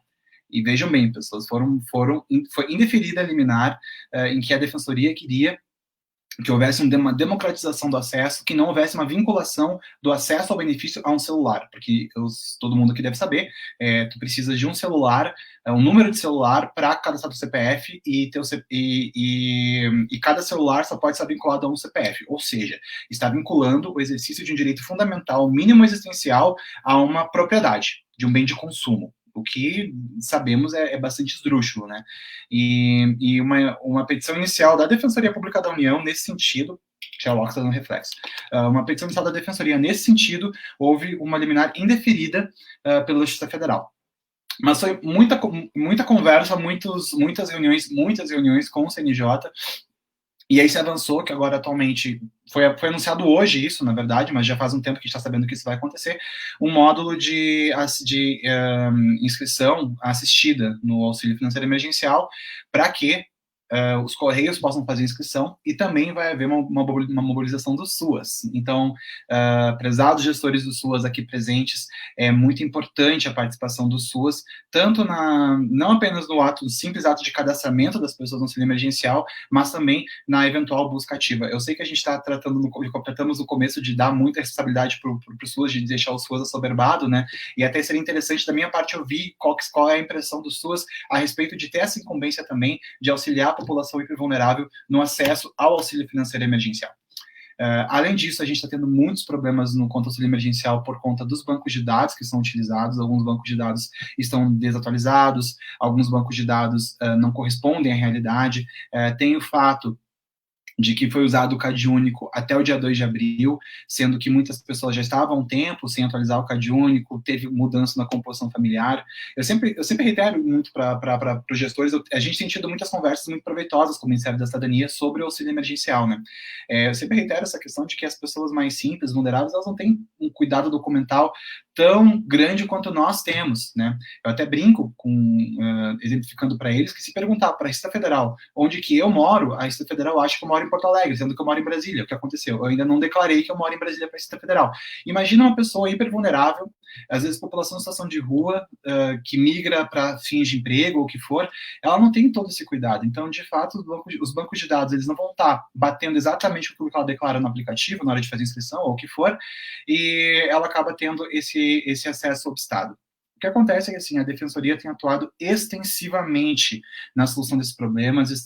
A gente está alcançando um acordo de cooperação técnica com o Ministério da Cidadania para que a gente possa superar alguns desses problemas. O Ministério da Cidadania está muito aberto em relação a isso, mas, sim, eu estou falando um trabalho extensivo para esses 3 meses de auxílio financeiro emergencial. O que acontece é que nós temos que avançar, nós temos que ir além disso. A gente precisa, sim, trabalhar, né? A renda básica universal, ela tem que ser tratada urgentemente neste país.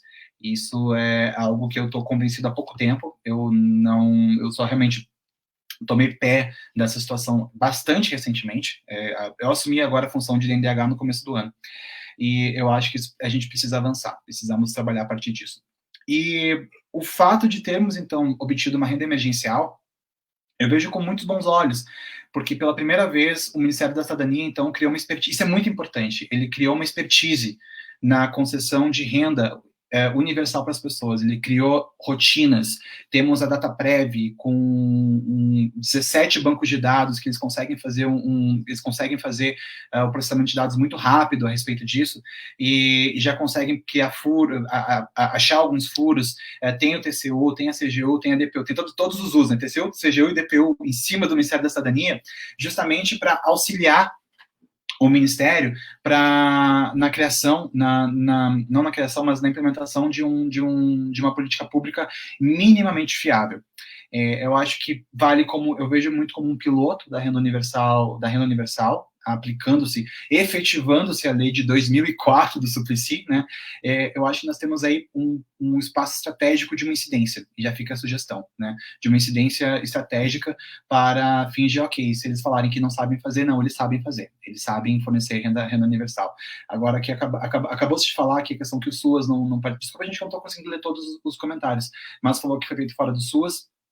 De fato, essa é uma falha que desde o começo o Dr. Renan ele aponta, o fato do SUAS não ter participado do processo, ele está sendo incluído no processo agora aqui, já há 2 meses da coisa acontecendo, o SUAS está sendo puxado para dentro, né, que é o José Cruz, que foi instituído fora do SUAS, por esses graves problemas enfrentados pelos municípios, com certeza, né, se tivesse tido um planejamento melhor, a coisa teria certamente acontecido de outra forma. Eu só pondero realmente, assim, a urgência como ele foi instituído, né, e daí eles, de fato, a partir disso, não estou justificando os erros, de modo algum, né, mas acho que foi o que levou aos erros iniciais tão básicos que foram cometidos, né. De todo modo, como eu falei, temos aqui um espaço de incidência para a gente trabalhar com o Ministério da Cidadania a respeito do know-how que eles já adquiriram a partir do auxílio financeiro emergencial, dos bancos de dados que eles já têm. Foi um trabalho hercúleo que eles não podem simplesmente jogar fora e nunca mais usar aqueles bancos de dados, né? Não, eles têm como fazer isso para aprofundar, especialmente em conjunto com o SUAS. Quando se fala que isso é uma incumbência do SUAS, eu concordo, porque como alguém colocou aqui agora recém, né, Edilane, estão na porta do CRAS e tal, justamente o CRAS tem que ser a referência da população vulnerável, penso eu, para auxiliar nas questões de renda universal. Então, eu não vejo agora com muita clareza de onde vão sair os recursos, de que forma se pode operacionalizar financeiramente uma renda universal, mas aí eu faço remissão ao que eu falei anteriormente sobre como é possível fazer uma reflexão a respeito da organização do orçamento público após a pandemia, mas uma parte muito importante, que é a parte técnica de como, de fato, aferir requisitos para a concessão de uma renda universal, né, porque muito possivelmente um modelo de renda universal ele vai estar, talvez, vinculado a determinados requisitos, não vai ser para todas as pessoas indistintamente, embora algumas pessoas defendam isso, enfim, eu não tenho opinião formada a esse respeito, mas uma questão operacional, o Ministério da Cidadania, que seria o grande gestor dessa política, ele tem condições de fazer, porque ele já conversou com DataPrev, já tem contrato com DataPrev, que, enfim, se criou toda uma sistemática muito grande, muito grandiosa, e também uma sistemática com a Caixa Econômica Federal para fim de pagamento. Então, como uma sugestão de espaço de incidência, como a Defensoria vê isso no médio prazo, mais para frente, no pós-auxílio financeiro emergencial, né, a gente tem espaços que a gente pode discutir a implementação, enfim, dessa política que foi instituída em 2004 e nunca foi implementada de fato.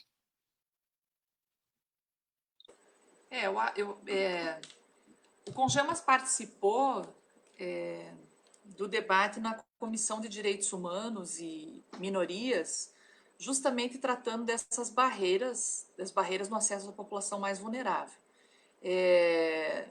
Então, de fato, o Congemas tem que participar dos ajustes, né, já que não participou desde o início, o Congemas, gestores, o FONSES, porque isso está trazendo implicações, doutor Atanásio, gravíssimas para a população.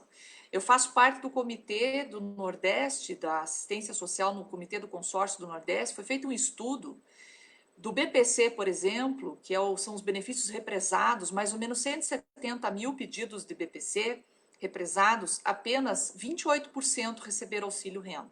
Sabe como que foi possível ter essa informação? Batendo lista com as equipes do INSS, porque não tem transparência no acesso à população mais vulnerável. Mais ou menos 70% da população nordeste que acessou o auxílio emergencial, não é 100%.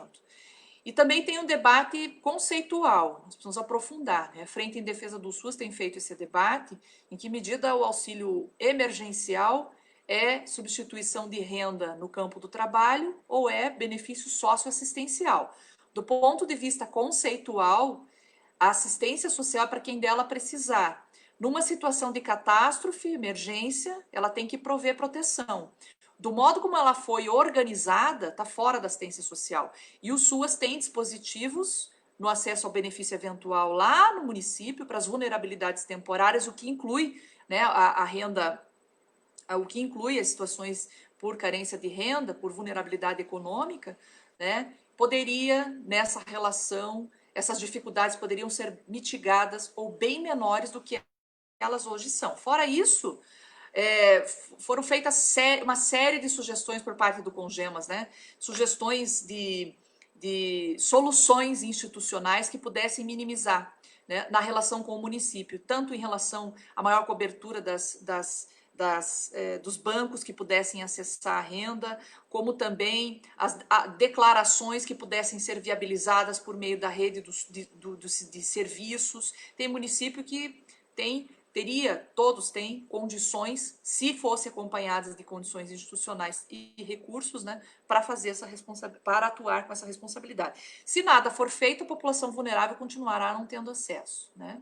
E aí tenho certeza que acho que é isso que a secretária também vai complementar, e aí já vou fazer a última pergunta, dessa pauta, então, né? Qual é a pauta para a CIT que finalmente saiu, né? Para que recupera um ambiente construído, que está definido na Lei Orgânica da Assistência Social para a integração operacional entre os entes federados, definição de recursos, pactuação de recursos, né? Qual é a proposta do Congemas, né, para discutir na reunião da próxima semana e que com certeza na nossa próxima live vai ser motivo para a gente, né, vai ser o debate aqui, né, do Congemas também. Por favor, secretária.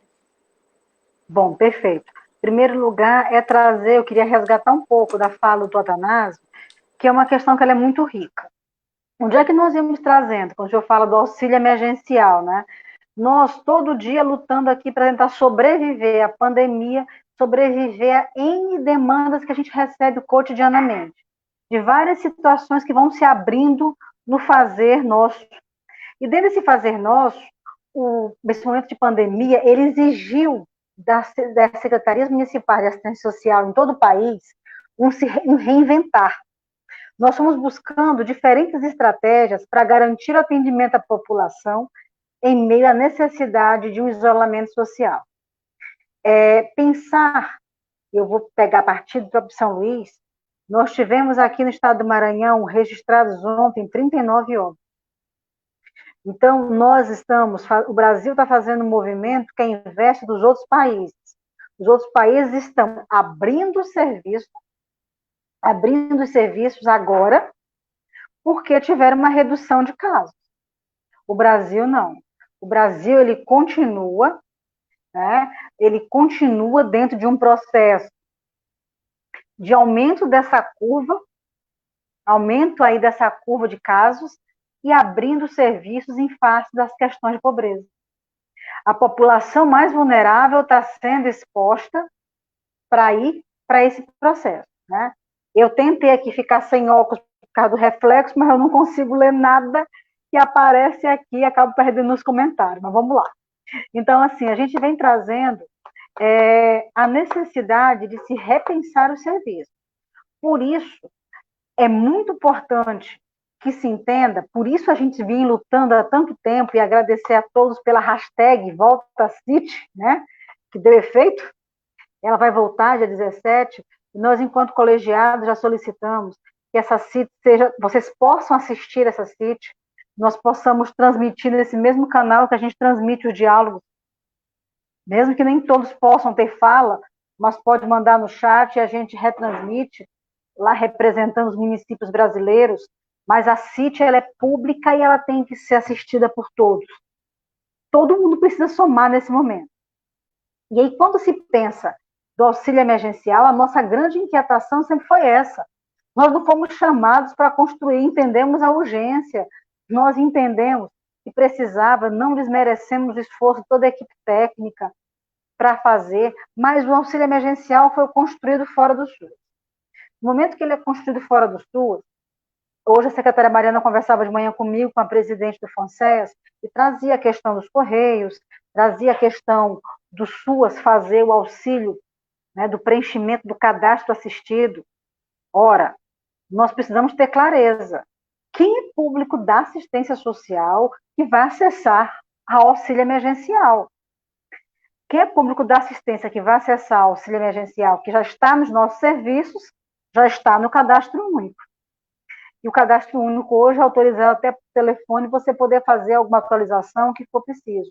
E quem não é beneficiário, ou melhor, quem não é público da assistência, a gente precisa pensar também dentro dos organismos de trabalho, do próprio Cine, como eu falava hoje de manhã, que também nós temos mecanismos muito mais fortes para o acompanhamento e para a orientação do que até os próprios Correios, que não tem essa função. O Correio é um agente pagador, quando agora virou um agente postal em alguns momentos. Mas não que tem uma equipe para orientar, preencher. Preencher um novo cadastro, nós vamos concorrer com um cadastro único, enfim. São várias situações que a gente precisa amadurecer, e esse é um dos pontos que irão para a CIT, sim. E outros pontos que nós estamos trazendo é a necessidade da garantia da recomposição orçamentária para 2020. Nós falamos muito de pós-pandemia, mas durante essa pandemia nós estamos vivenciando ainda somente recursos extraordinários.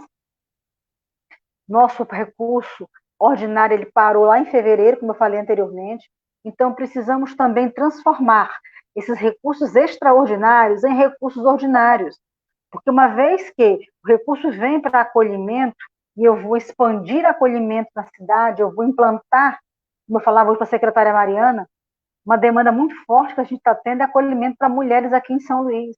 E nós vamos, com esse recurso, abrir uma unidade de acolhimento para mulheres. E o próximo gestor que virá? Como é que ele vai dar continuidade a esse serviço se esse recurso não virou ordinário? Ou só um recurso pontual? A população de rua, quando nós montamos alguns abrigos provisórios aqui na cidade, e que eu fui visitar os abrigos e conversar com a população, a primeira pergunta das pessoas era o seguinte: secretária, e depois? O que é que vocês vão fazer com a gente? Eu vou dizer para eles que eles vão continuar no abrigo só até o recurso extraordinário continuar na conta. No momento que o recurso acaba, a gente abre o portão e diz: olha, vocês se retirem, quando retornar o cofinanciamento, vocês voltam. Nós estamos falando de vida, de projetos de vida que estão sendo construídos com a população. E dentro desse lugar, além da garantia do recurso de 2020, também rever o incremento, rever o orçamento para 2021. Discutir a importância da ferramenta que é o cadastro único, né? A validação desse espaço, desse lugar, dessa ferramenta garantida. Então, precisamos, mais do que nunca, garantir o cadastro único, entender a importância. Já se fala numa troca do nome do próprio programa Bolsa Família. Ora, muito mais que trocar um programa, é garantir a transferência de renda à população brasileira. É não desmerecer o maior programa de transferência de renda da América Latina, que condiciona, que traz condicionalidades, que é aquilo que eu falava, que acabei ficando prejudicada pela internet, condicionalidades, que hoje diminuíram significativamente o número de crianças em trabalho infantil, que hoje elas são acompanhadas dentro do serviço de convivência. Mas que, infelizmente, nós estamos vivenciando um momento crítico nesse país, onde, pela falta de renda, pela naturalização, que se vê até na escala maior de poder, quando o próprio presidente fala que o trabalho infantil não é crime. Quando traz uma fala muito complicada, legitimando e naturalizando o trabalho infantil. E aí, dentro dessas, essa é uma das pautas que a gente está levando também para a CIT, o retorno do cofinanciamento do IGD SUAS e do AEPET. Não estamos precisando só de incremento pontual, nós estamos precisando garantir que se possa melhorar o nosso serviço. Uma coisa básica, a certeza. Nós, enquanto gestores brasileiros, vivemos em plena dúvida. E nós não vivemos uma sombra. Quem que não escutou a fala do Fundo Nacional dizer que a gente tem altos saldos em conta? Altos saldos em conta? Nenhum de nós fazemos caderneta de poupança. Nós minimamente guardamos a folha de pagamento dos servidores do mês seguinte. pela responsabilidade que nos cabe. Então, dentro desse lugar que eu quero falar e trazer, esse é um dos pontos também que a gente precisa. E precisa trazer a garantia do cofinanciamento federal, regular. Nós precisamos de segurança. Nós precisamos de segurança para a continuidade das ações. Cada ação que se faz, a nossa ação é uma ação preocupada. Nós estamos retornando a ações pontuais, retornando a projetos. Quem não lembra bem que os nossos projetos, quando começava, tinha meio e fim, começo, meio e fim. Quando chegava em dezembro, todos os trabalhadores já preocupados, porque já eram demitidos, para aguardar lá em março, quando retomasse o orçamento, o trabalhador voltar a garantir a sua inserção naquele projeto. Nós vencemos essa lógica de projeto. Nós temos um sistema cofinanciado, regular, fundo a fundo. Nós vencemos a ótica era, né, para ter vencido o Pires na mão, de dizer que porque eu sou amigo do rei, eu vou receber. Quando eu entrei na política de assistência, ainda tinha muito processo de vou mandar um ofício a Brasília para tentar conseguir um recurso. E nós, com critérios de elegibilidade, com todo um sistema, lutando pela garantia do Pacto Federativo, e aí eu já vou dar um spoiler aqui, nós convidamos hoje a secretária Mariana, e uma das nossas próximas lives vai ser a discussão do Pacto Federativo, FONSE, as Congemas e o Ministério. Nós precisamos pautar, sim, a responsabilidade, que ela não é exclusiva de um único ente, e até hoje quem segura a política nos municípios, eu volto a dizer, são os municípios. Nós é que cofinanciamos a maior parte dos recursos. Cofinanciamos não, financiamos. Os demais entes, quando cofinanciam, e ainda a gente tem uma discussão séria, há muitos estados que até hoje não entenderam a responsabilidade do cofinanciamento, e quando fala como se estivesse fazendo uma ajuda aos municípios. Eu ajudo, que fala antimunicipalista? Cadê o nosso pacto federativo que não se cumpre? E dentro desse lugar, a retomada da CIT, que é outra situação. No primeiro ano, nós somos surpreendidos na primeira CIT com um convite, ao que eu vou aspiar aqui, um convite a mudarmos a CIT de mensal para bimestral.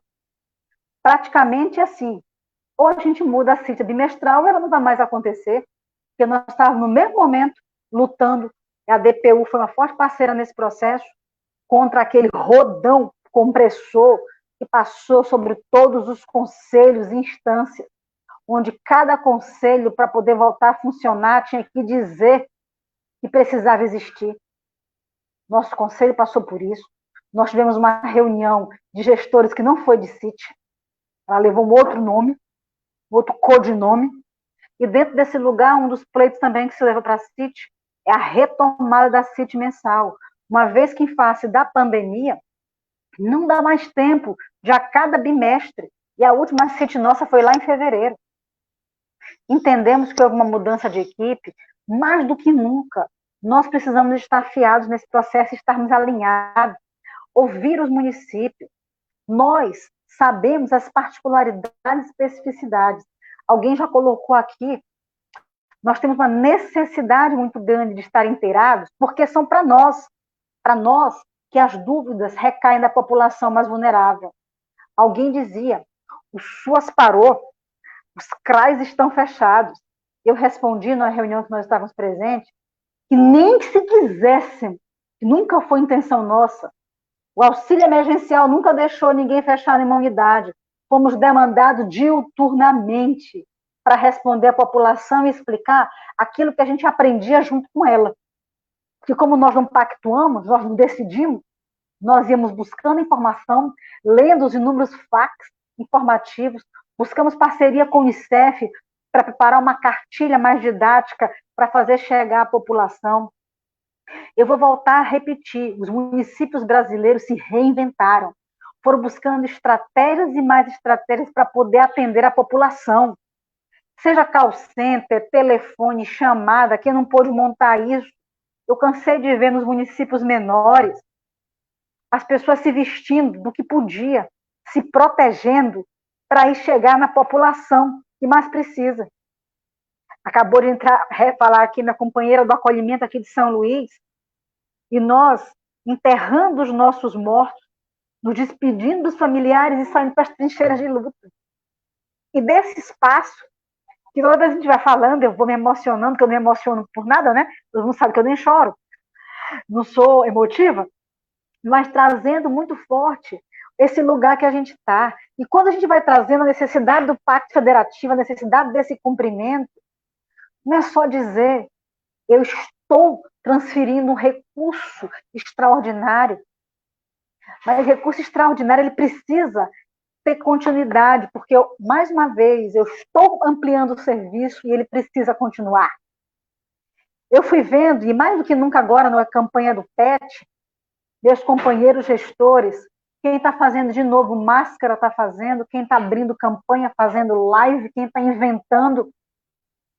Cá entre nós, eu não sou nem um pouco afeta, nem tenho essa afinidade com a tecnologia.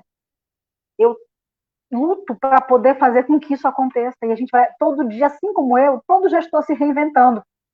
Então, a gente entende de toda a dificuldade que a gestão, na pessoa da secretária Mariana, passou e tem passado nesse processo de mudança. Entendemos também a necessidade que o Ministério tem, e a DPU precisa nos ajudar também de fortalecer esse NAE. Porque o ministro que saiu da Casa Civil, ele continua entendendo que ele está na Casa Civil. E que lá no espaço do gabinete ele vai tomar as decisões e os demais irão cumprir. O nosso SUS não foi construído no gabinete. Ele foi construído no chão dos municípios brasileiros, com escutas que demoravam inúmeros tempos, que eu sei que agora não dá, em face da pandemia, fazer escutas tão longas, mas o diálogo sempre foi a nossa maior premissa. E é desse lugar que a gente quer falar, de um SUAS pluripartidário, de um SUAS de todas as bandeiras, onde a gente agradece imensamente a todos os deputados que têm nos ajudado. As frentes, eu quero voltar a agradecer a Frente Nacional dos Prefeitos, a Confederação Nacional dos Municípios. Olha o lugar que a gente está chegando, nós estamos conseguindo falar com os nossos prefeitos, e a gente pede também, senhores gestores, nós vamos receber um recurso, que é o apoio aos fundos municipais, onde ele não veio carimbado dizendo qual era o percentual da assistência e qual era o percentual da saúde. Nós entendemos que a demanda da saúde é muito grande, mas a nossa também não é pequena. Nós temos uma demanda avassaladora. E a gente está falando só da transferência de renda. Nós estamos falando alguns momentos agora de pós-pandemia. E dentro da pandemia, quem está enterrando os mortos mais vulneráveis? Quem está entrando com auxílio? Quem está articulando com a política de segurança alimentar nos municípios quando pode, ou quando até na mesma secretaria para tentar matar a fome da população? Quem que está fazendo as articulações? Somos nós, sim, é o SUAS atuando no país. Somos nós sendo demandados.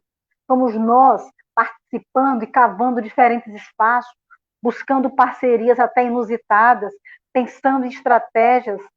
Eu tenho certeza que nós iremos sair. Nós vamos sair fortalecidos desse momento tão difícil que a gente está vivenciando. Mas nós precisamos, por isso, doutor Atanásio, tão importante a sua participação com a gente, para nos ajudar em dispositivos legais, mas também muito mais, para nos ajudar junto ao judiciário, entender qual é a demarcação de nosso espaço, mas principalmente que a gente cansa de receber o tal do cumpra-se e faça-se. Cumpra-se e faça-se sem recurso, cumpra-se e faça-se quando eu não consigo sequer manter os serviços abertos, eu recebo demanda de expansão de serviço. Quando a gente recebe expansão em lugares que a primeira pergunta que os municípios fizeram para nós quando caiu o extraordinário do incremento foi: Andréia, Zé, nos tire uma dúvida, podemos pagar a folha de pagamento que está atrasada? Nós estamos falando, meus companheiros, de N dificuldades. Nós estamos falando, a companheira que está aqui com a gente, Eudilene, que é do Amazonas, nós estamos falando de Brasil com N Brasil. Nós estamos falando da companheira que no relato, na última live que tivemos com a CNM, ela traz para nós os grandes desafios dos companheiros da região norte, que vão entrar no intenso período de chuva, onde terão alagamentos e mais alagamentos até nos cemitérios, onde ela falava como sepultar a população, como chegar até a população mais vulnerável, indígena, ribeirinha, quilombola, e finalizando, como chegar, como garantir direito. Se em alguns momentos não se contém a concepção da assistência social como garantia de direito humano, e quando está se falando de direito humano, está se falando de direito básico, a vida, a sobrevivência. E aí eu quero agradecer muito a Jucimere por conduzir brilhantemente, a doutor Atanásio Luceiro, muito obrigada por participar conosco. Nós temos assim uma grande responsabilidade em fazer esses FUAs chegar em mais lugares. E aí eu quero lançar um desafio aos companheiros gestores.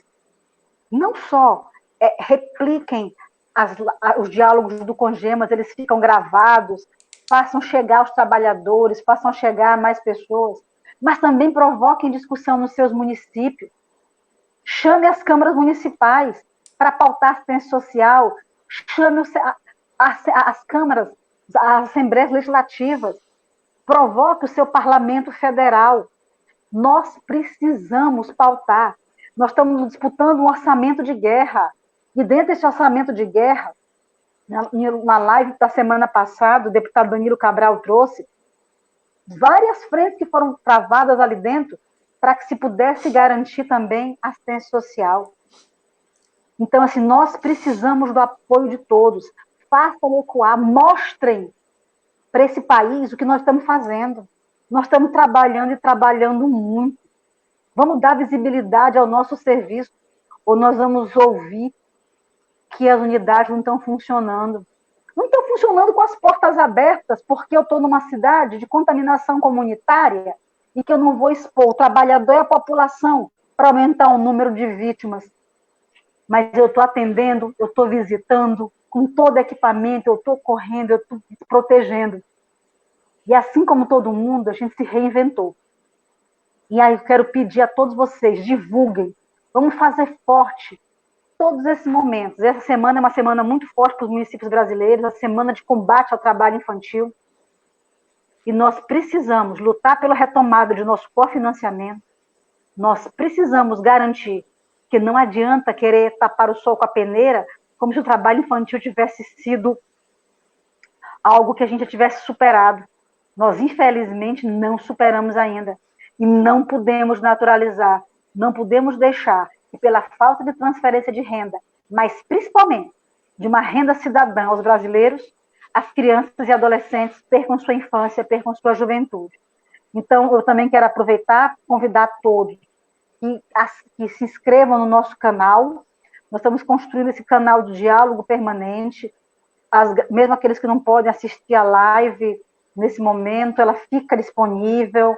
Nós estamos fazendo todo o esforço, vamos ter aí, seguindo, na próxima semana, uma live com o Unicef, falando de estratégias aí, até de apoio que o Unicef está nos ofertando aos municípios de metodologia. Vamos ter uma live em seguida sobre o Pacto Federativo. Nós vamos fechar esse mês com excelentes discussões e também estamos abertos a sugestões de temáticas que vocês acham interessante ser trabalhado.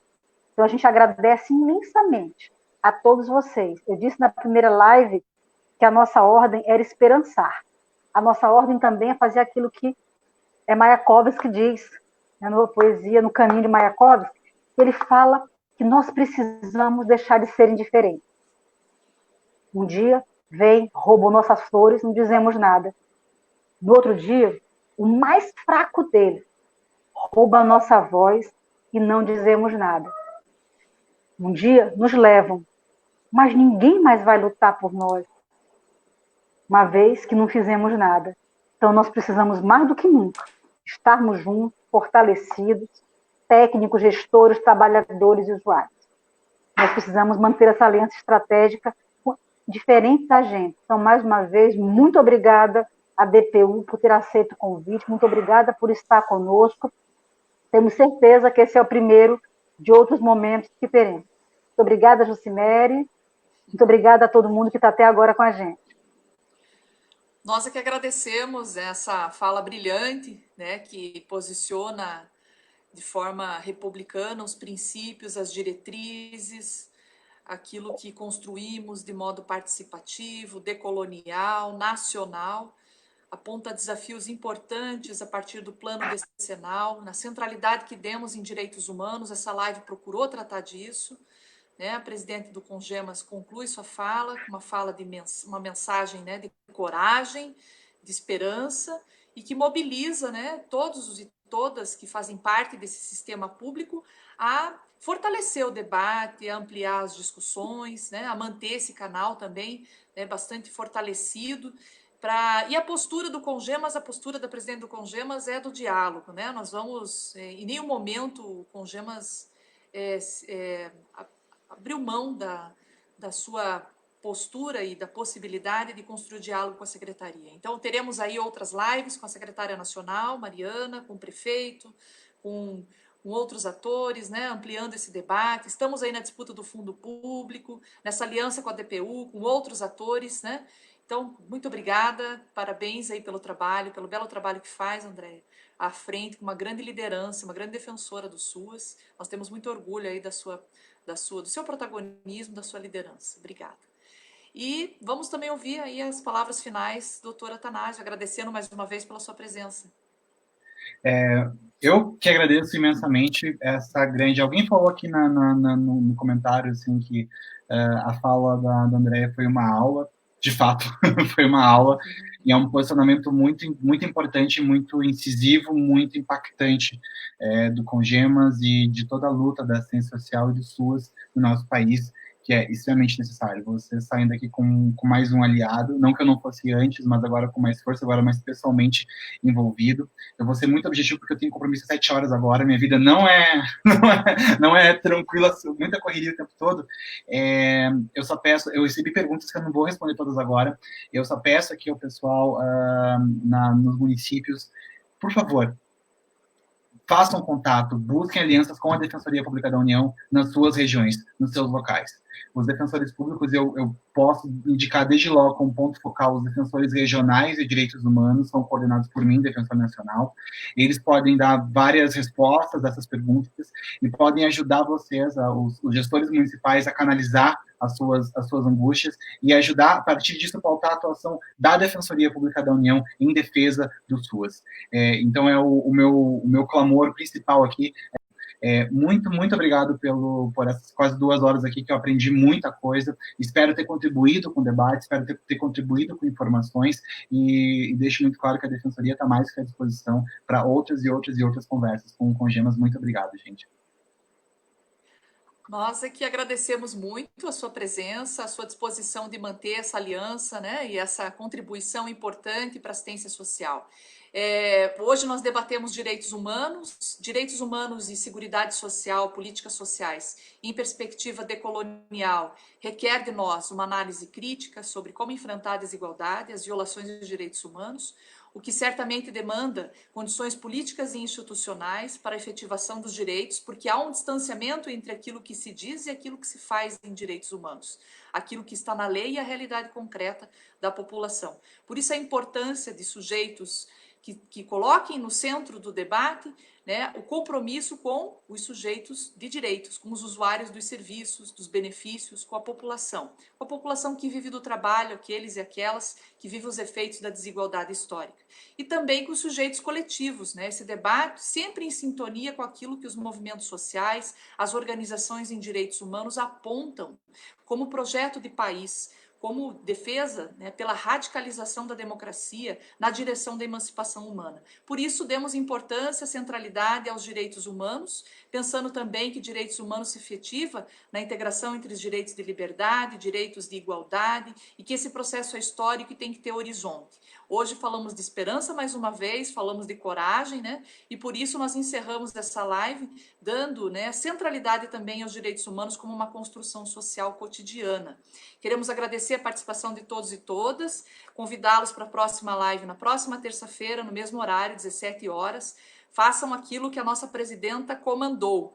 Disseminem, divulguem, propaguem aquilo que está sendo debatido aqui proponham, né? O Congemas é um espaço aberto, democrático, que quer discutir com vocês, com todas as cidades, com todos os atores do SUAS, com todos os interlocutores, defensores, novos defensores do SUAS, né? Os caminhos para essa política. Nós queremos concluir também, mais uma vez, essa live, né? Nos solidarizando com as famílias, né? Das pessoas que perderam suas vidas para a Covid, os trabalhadoras do SUAS, da assistência social, também a população que habita os territórios mais desiguais, que tem nesse estado que tanto criticamos quando se utiliza de dispositivos de eliminação de vidas ou que não combinam com o Estado democrático de direito. E nós defendemos, como disse a presidenta, a vida, os direitos humanos. Então, queremos aqui, mais uma vez, dedicar essa live para aqueles e aquelas com os quais trabalhamos, né, temos o compromisso, defendemos direitos, né, juntos e juntas nessa caminhada. Participem do nosso próximo encontro, né, tragam sugestões, nós esperamos vocês na próxima terça-feira, às 17 horas, para esse diálogo aberto, né, a partir dos temas mais importantes para assistência social, política essencial no enfrentamento da Covid, direito do povo, com financiamento público, participação social. Obrigada.